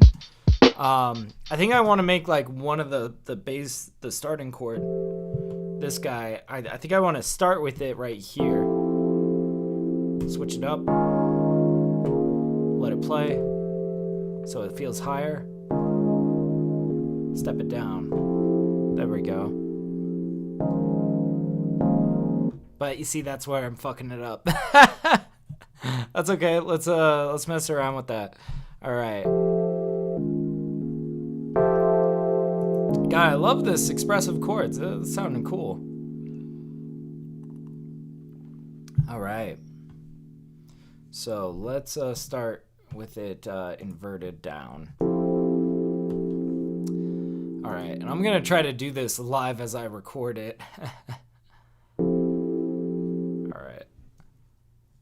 I think I'm just gonna press record actually, so it records the automation.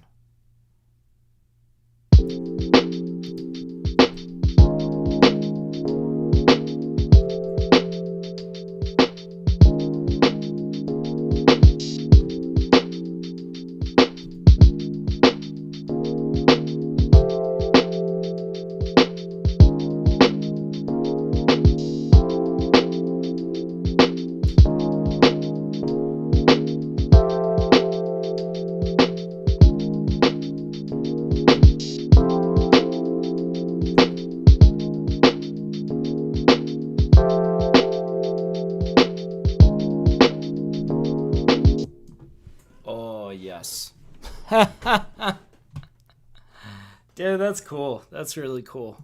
All right. Awesome.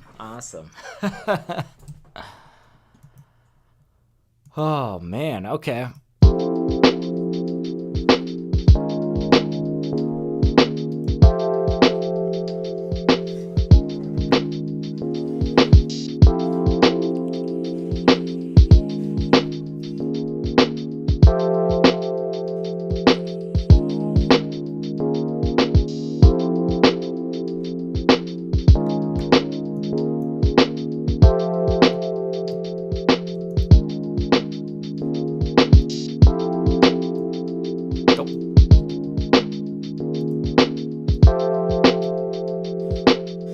All right, let's play with the velocities here a bit. Let's make that tighter. A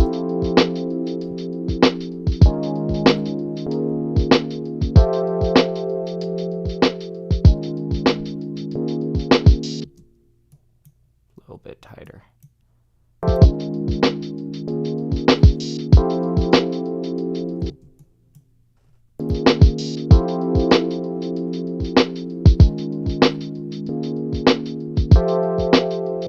It's a little hitting a little bit hard.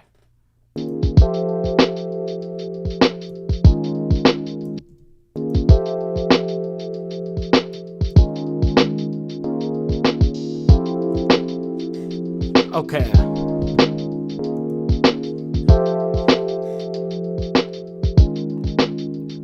What if we added a little bit of strum to these chords? I don't know. It might sound cool, it might not.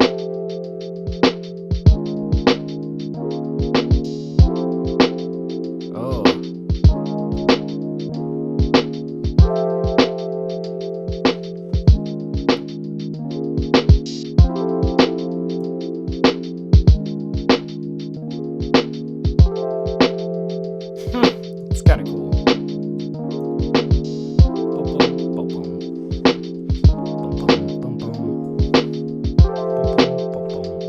Yeah, I think this is going to be another one where we bust out that sub bass.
crazy. Let's capture that. I don't know. I'm kind of playing around with that contrast of like, we get like super blippy, we get really strong with, you know, those sustained notes. I don't know. That's kind of fun. I'm vibing with that. That's cool. All right. So, and I'm not sure really how I want to use these. I don't know. Let's, I just kind of laid something down.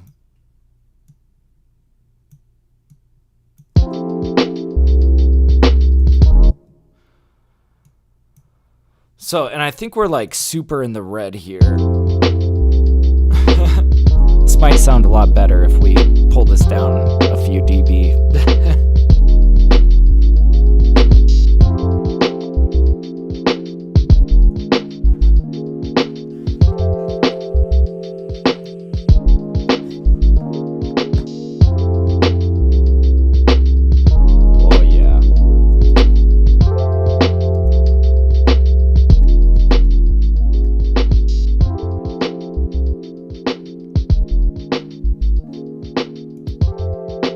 Alright, let's just start laying stuff down.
Let's just keep it simple.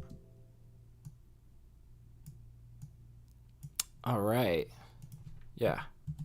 Keep it very simple. I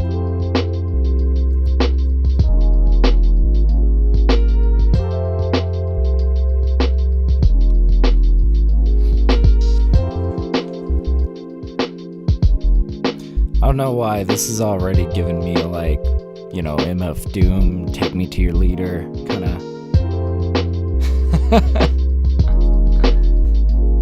don't know.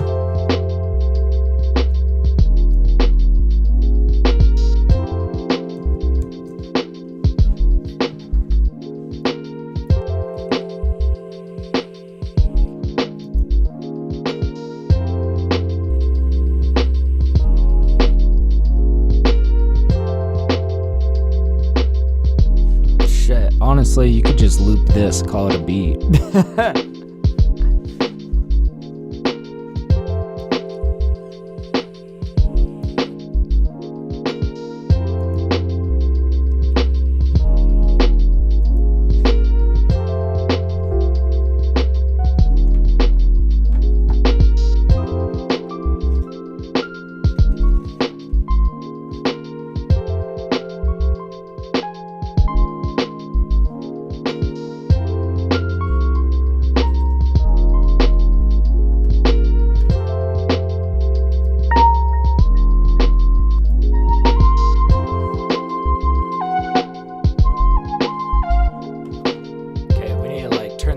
Down, but this could be a cool lead.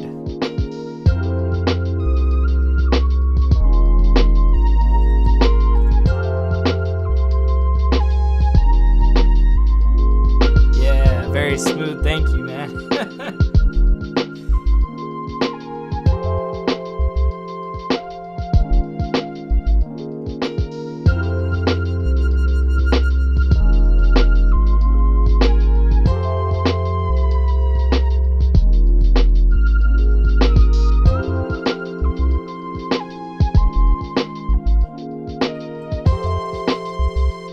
I don't know, this one is just like way too abrasive. I mean, the one that I've been really vibing with lately, I feel like I've been using this everywhere, but I just love this sound. I can't get away from it. It just makes me so happy.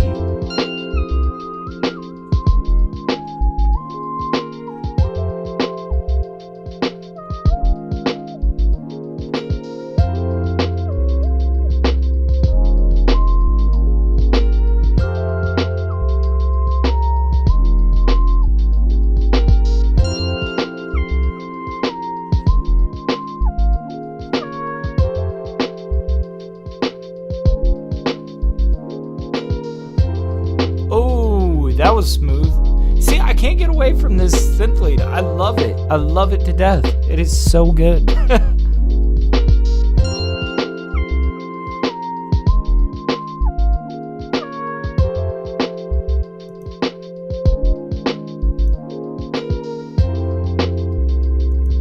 Okay, but let's like really smooth out that first note. Set that way on the floor.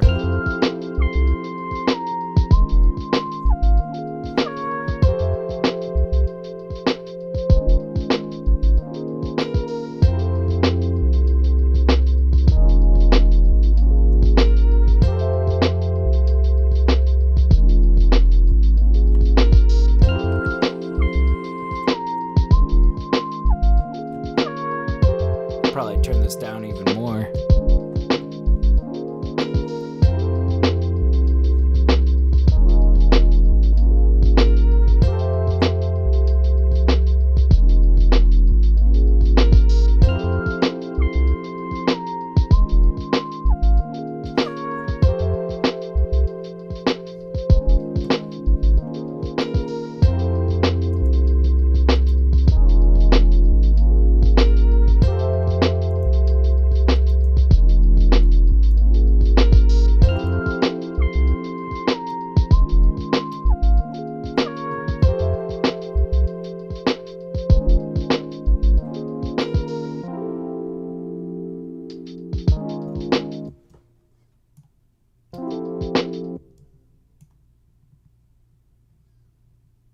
I want to enter on that snare.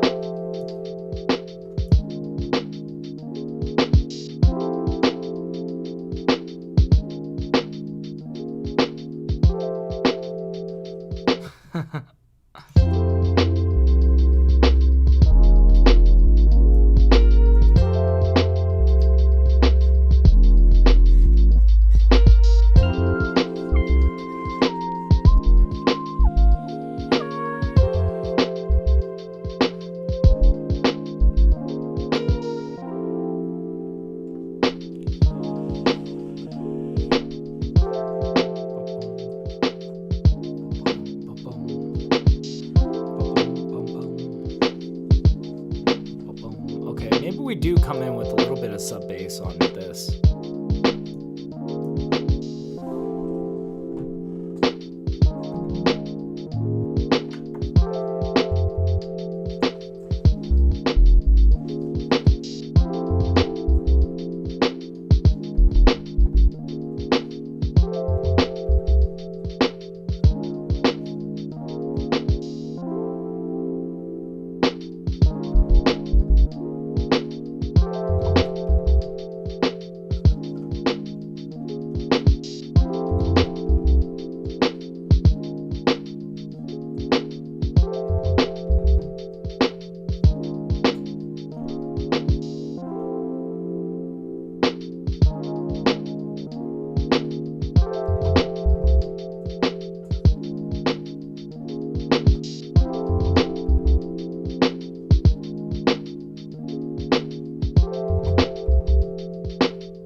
Keeping it very sparse in this section, right? Keeping this section a lot more open.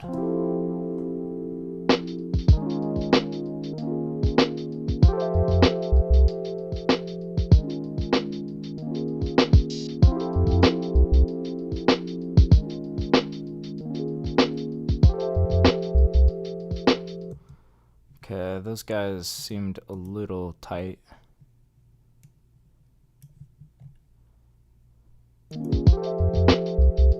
Yeah, a little bit too close to that.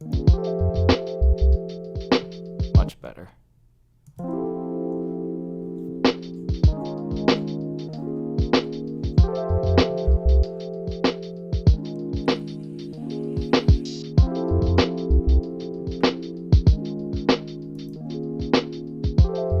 I feel like we might need some kind of twinkly details.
What do we want here?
Not quite the vibe.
Something like that, maybe. We can certainly try it. Hell yeah. Let's see what we got there. All right. Let's see.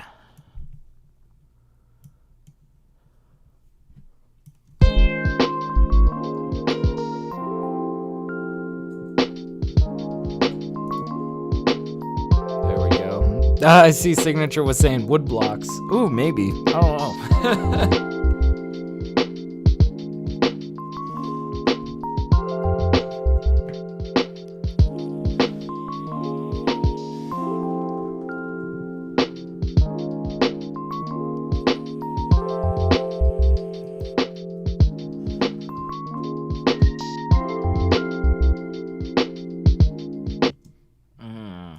I feel like I might want to like really clamp down on this with like some compression or something. I don't know. I'm just curious. How would this 1176 sound on this? The FET compressor.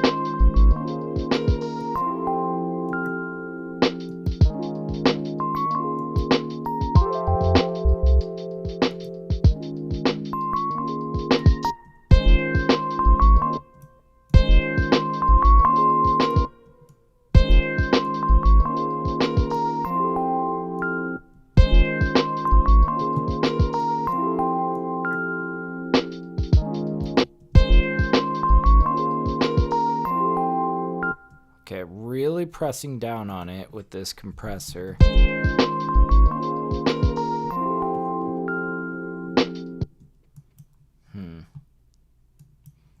Or is it more like we want to try to like really slam it? I don't know. Let's try this instead. I'm just curious. See, like that's super slammed.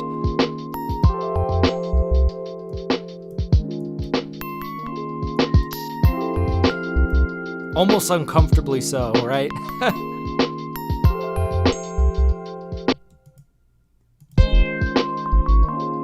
I think we'll keep it more warm. And I'm kind of thinking, something that I think would be kind of cool to pair with this. Let's get Echo Boy out.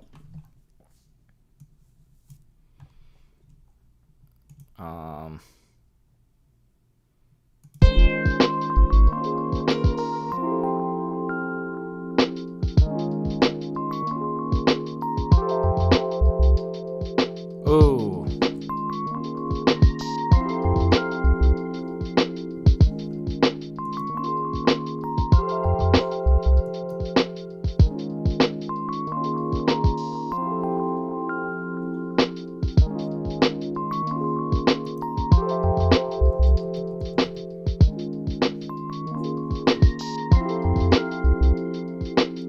Dang, that's good.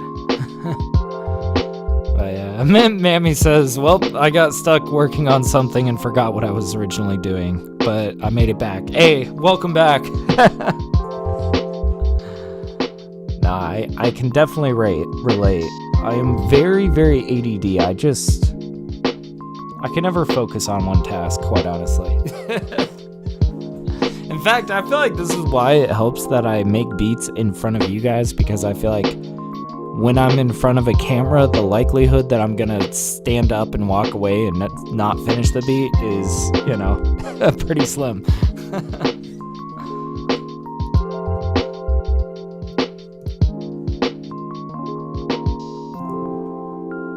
Okay, let's hear this put together.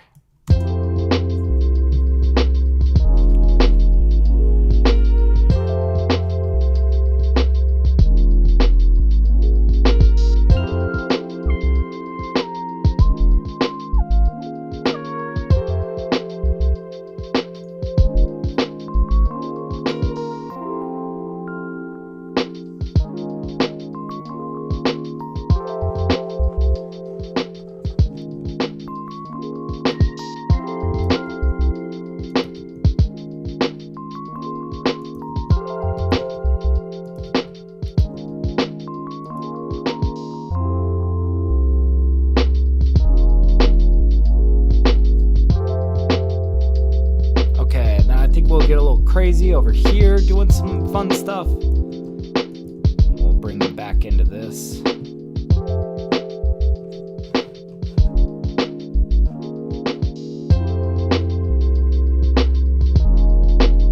Hell yeah.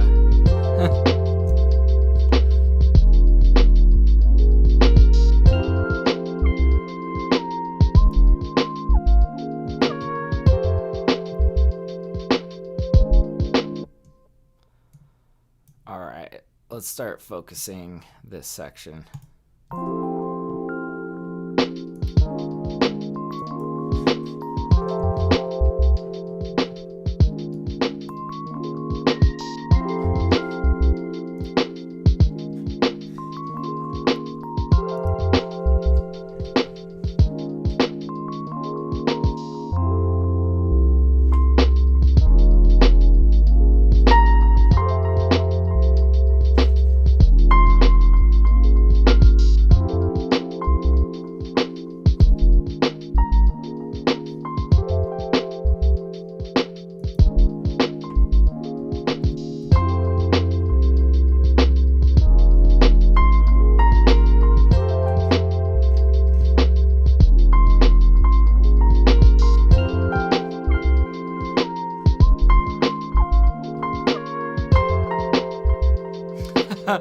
I know I'm gonna like this ping pong piano, but yeah, thank you, Mammy. Yeah, we're like, I don't know what kind of vibe this is. It kind of reminds me of like I said, it kind of reminds me of like MF Doom, Take Me to Your Leader, sort of. But I don't know, we're starting to get a little bit more smooth than that, even, you know.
Let's capture that. Let's check it out. All right.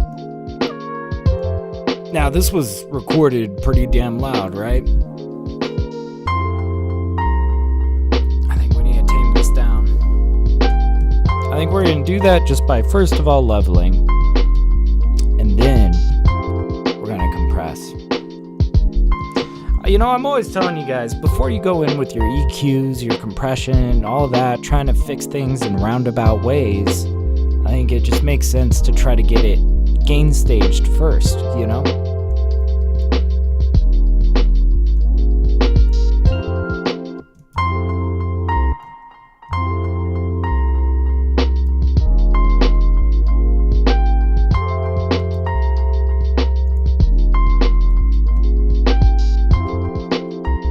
and that brought it up, so we have to bring it back down now. I think I'm also going to turn up the volume on the delays a little bit.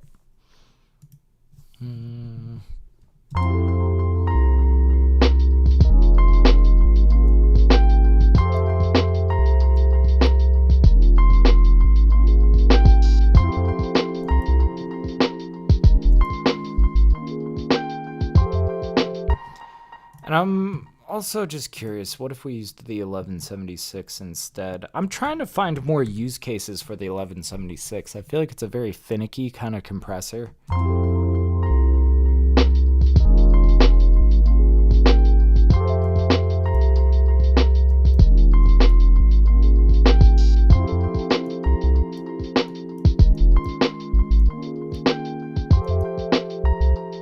This feels a lot better than the LA2A.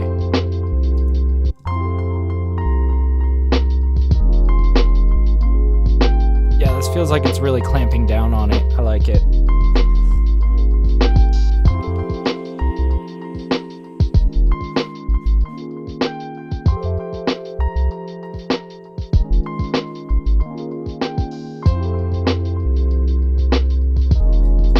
Very nice. I'm also kind of curious, what if we vinyled it a little bit so that it fits a little bit better in the mix? We're just kind of like filtering it like this. I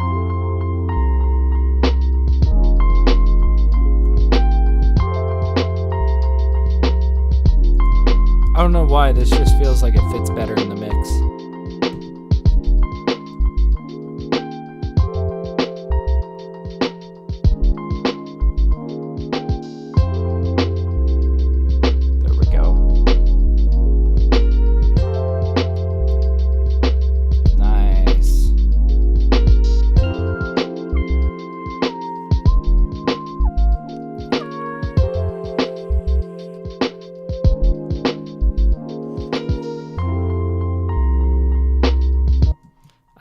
Let's bring this back a little bit. There's a couple things I want to start doing now. I want to like maybe figure out an intro. I also would really, really love like a smooth jazz like sax lick or something. Something that's going to make this feel very like, I don't know, I guess contemporary might be the word. I'm not sure. You know, some smooth jazz lick that sounds like it's gonna fit in some elevator jazz, basically. But instead, it's in this really cool hip hop beat. Like, I don't know, might be a vibe. Oh,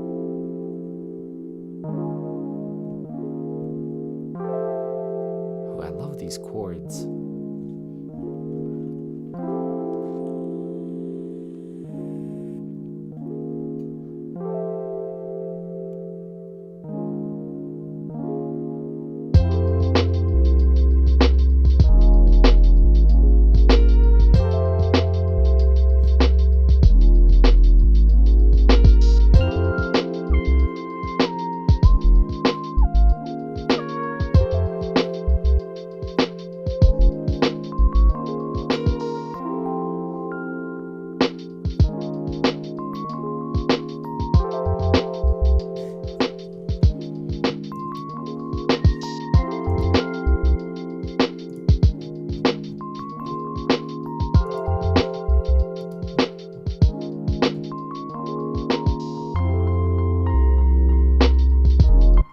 Let's start like sifting through some samples, see if we find anything cool.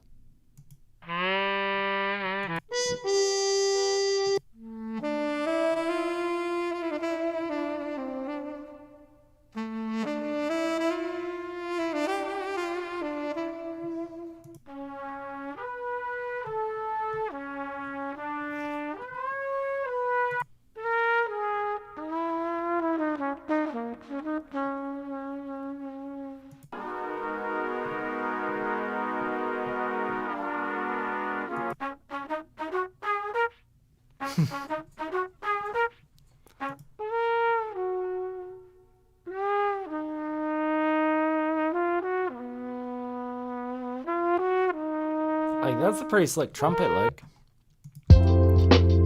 Where do we want this to fit, basically?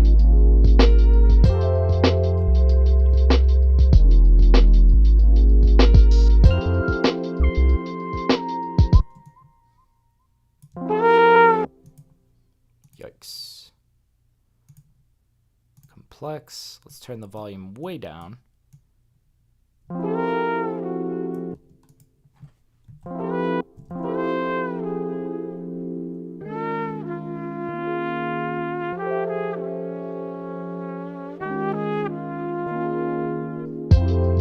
Doesn't quite fit where I'm thinking.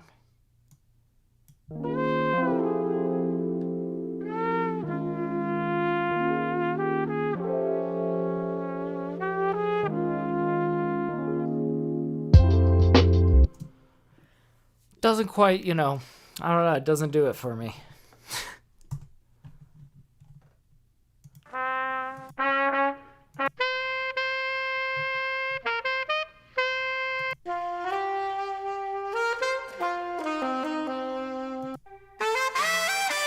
Yikes.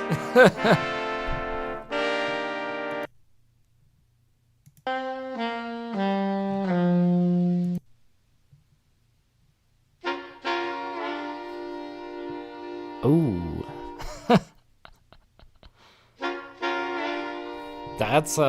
That's quite a vibe, but I don't know if that's gonna fit in here.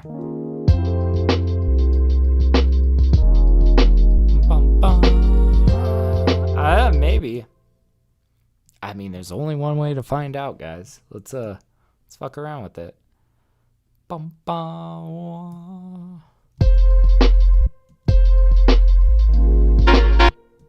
Yikes.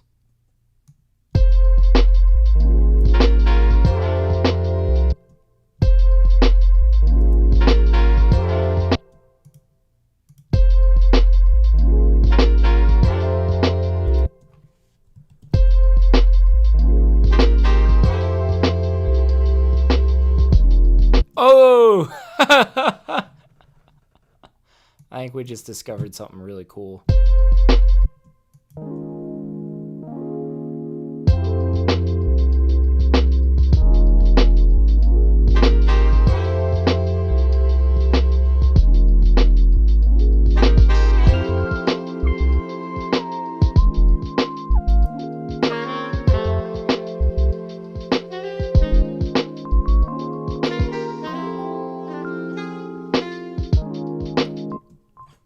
There's some good stuff in there, man. We're gonna have to do a little bit of cleanup here, but like, wow. All right, let's dive into it.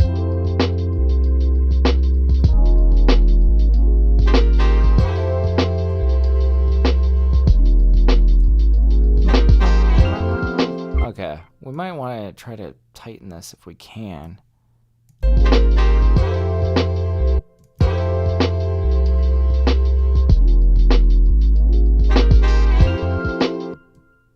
See, like, I don't know, would it feel better if we actually, like, slid these back?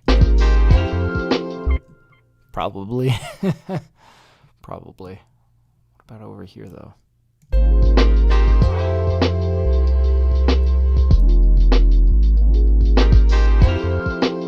I don't know, it kind of felt better with it jumping out ahead.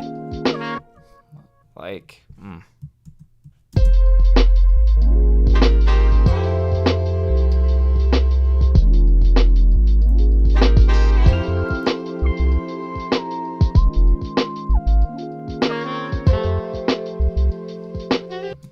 I think we'll separate these. We'll probably use these later on down the road, like down here or something.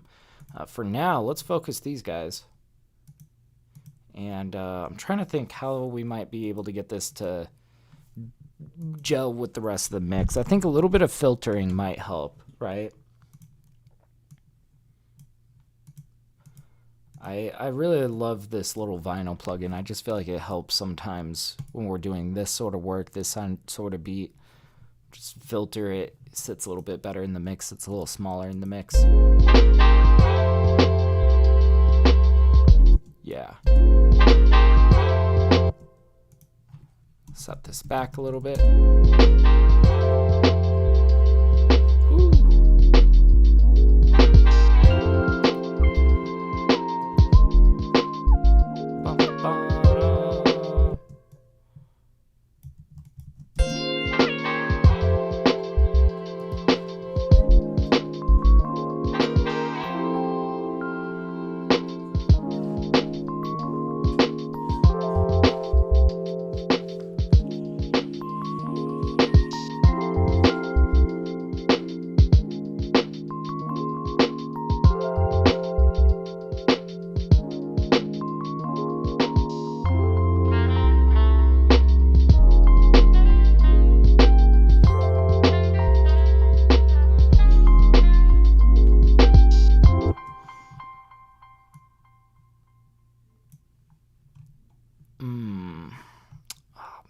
feel like we have choices here.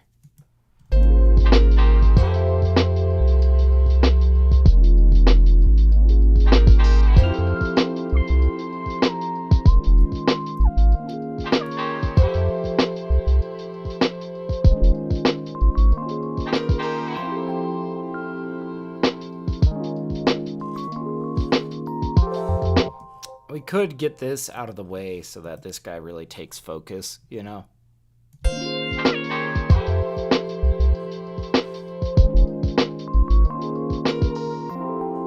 Yeah, that's way better.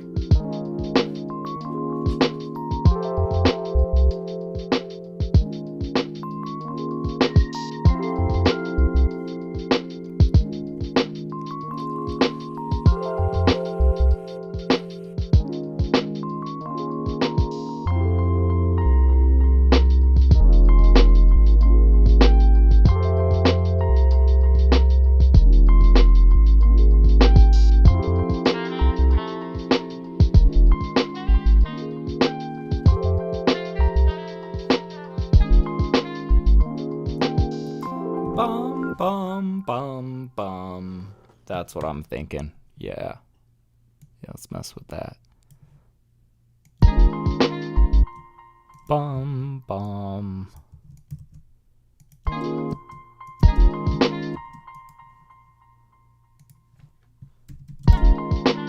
Oops.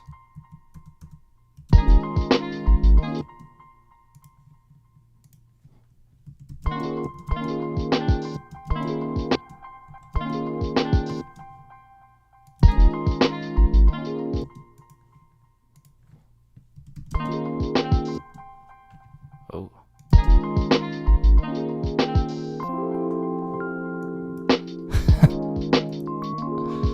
Okay.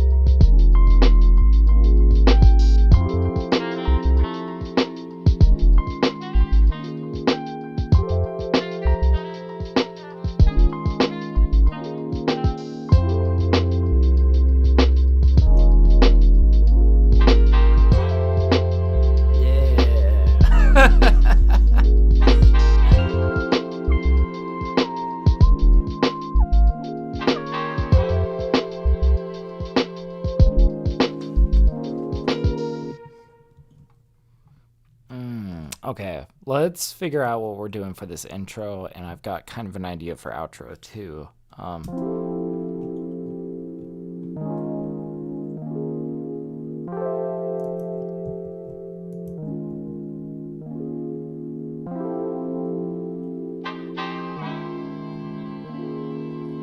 Not the best.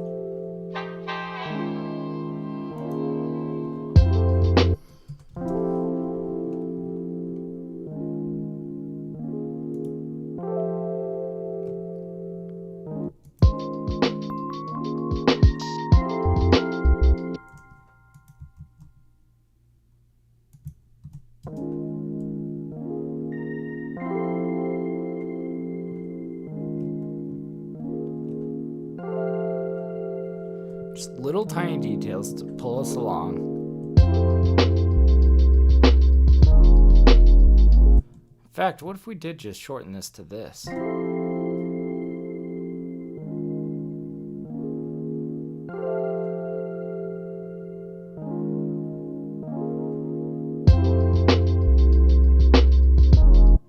Yeah, keep it like really short intro. So we're not wasting people's time, we're just setting it up. There we go. Woo, yeah, and we immediately smack them with it. And it's like, oh, this is cool.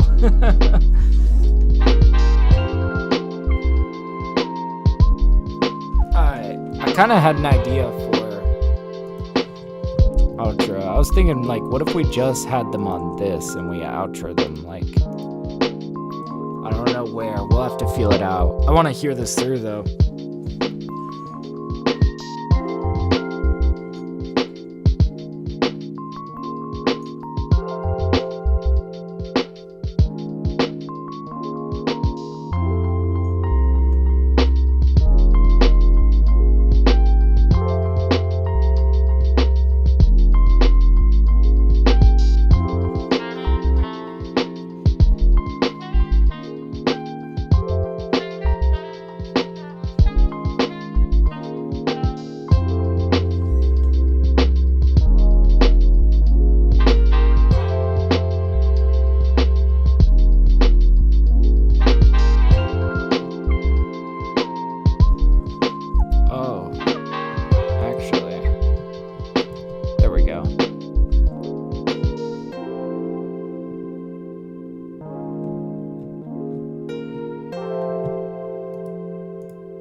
Yeah, okay.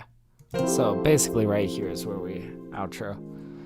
Dang, and that's smooth. That lands us like right at like 2 minutes, but we shortened the intro. So it's gonna be like about 1:50.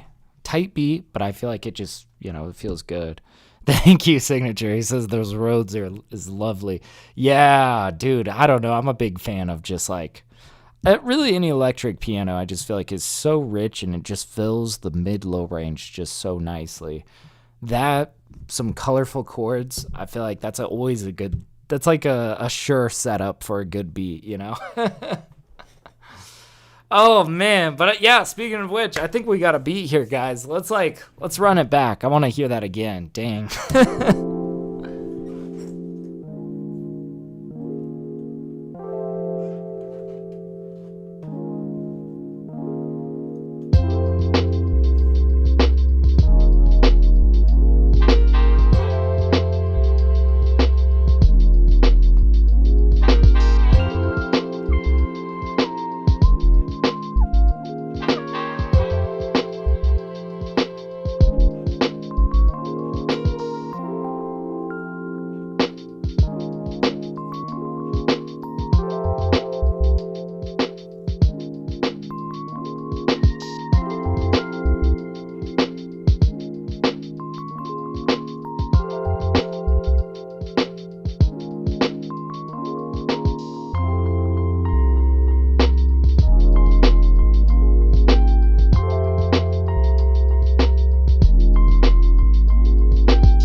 Oh, man. Awesome.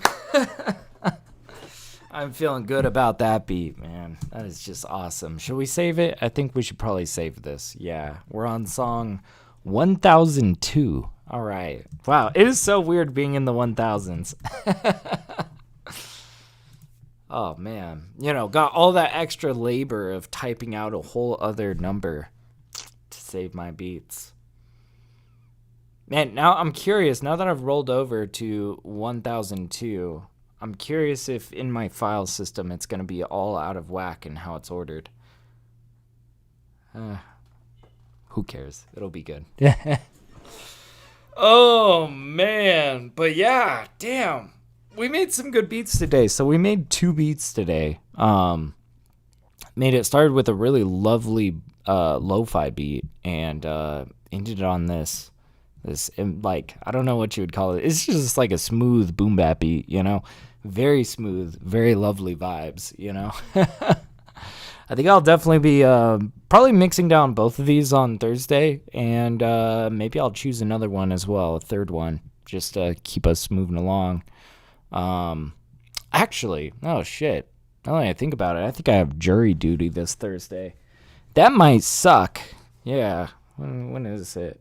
Actually, that might be next week. I don't know, man. That's gonna suck. I don't like jury duty. It's gonna suck. Whatever, though. Whatever. We're gonna keep these beats pumping out, man.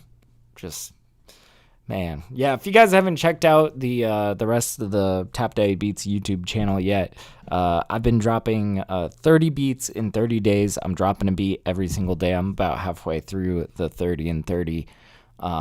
So yeah, if you're a rapper needing beats, definitely check out all of the type beat videos. You know, I got tons and tons of beats for you guys.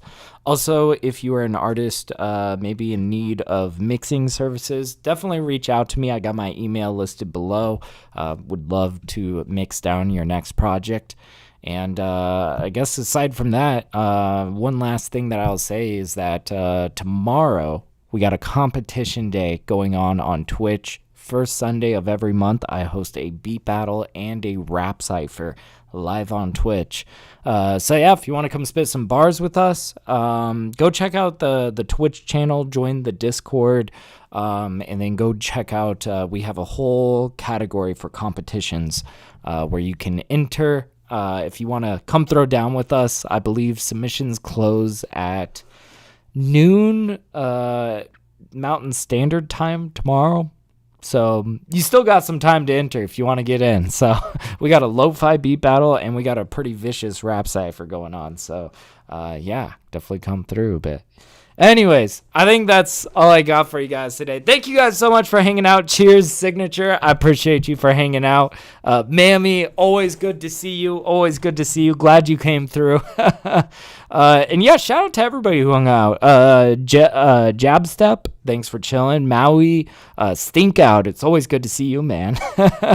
Who else did we have in here? I think that was everybody. So, and of course, everybody that's just watching, I appreciate all you guys as well. So, anyways, I will see you guys next time. Until then, my name is TapDaddy and happy producing. I'll catch you guys later. Peace.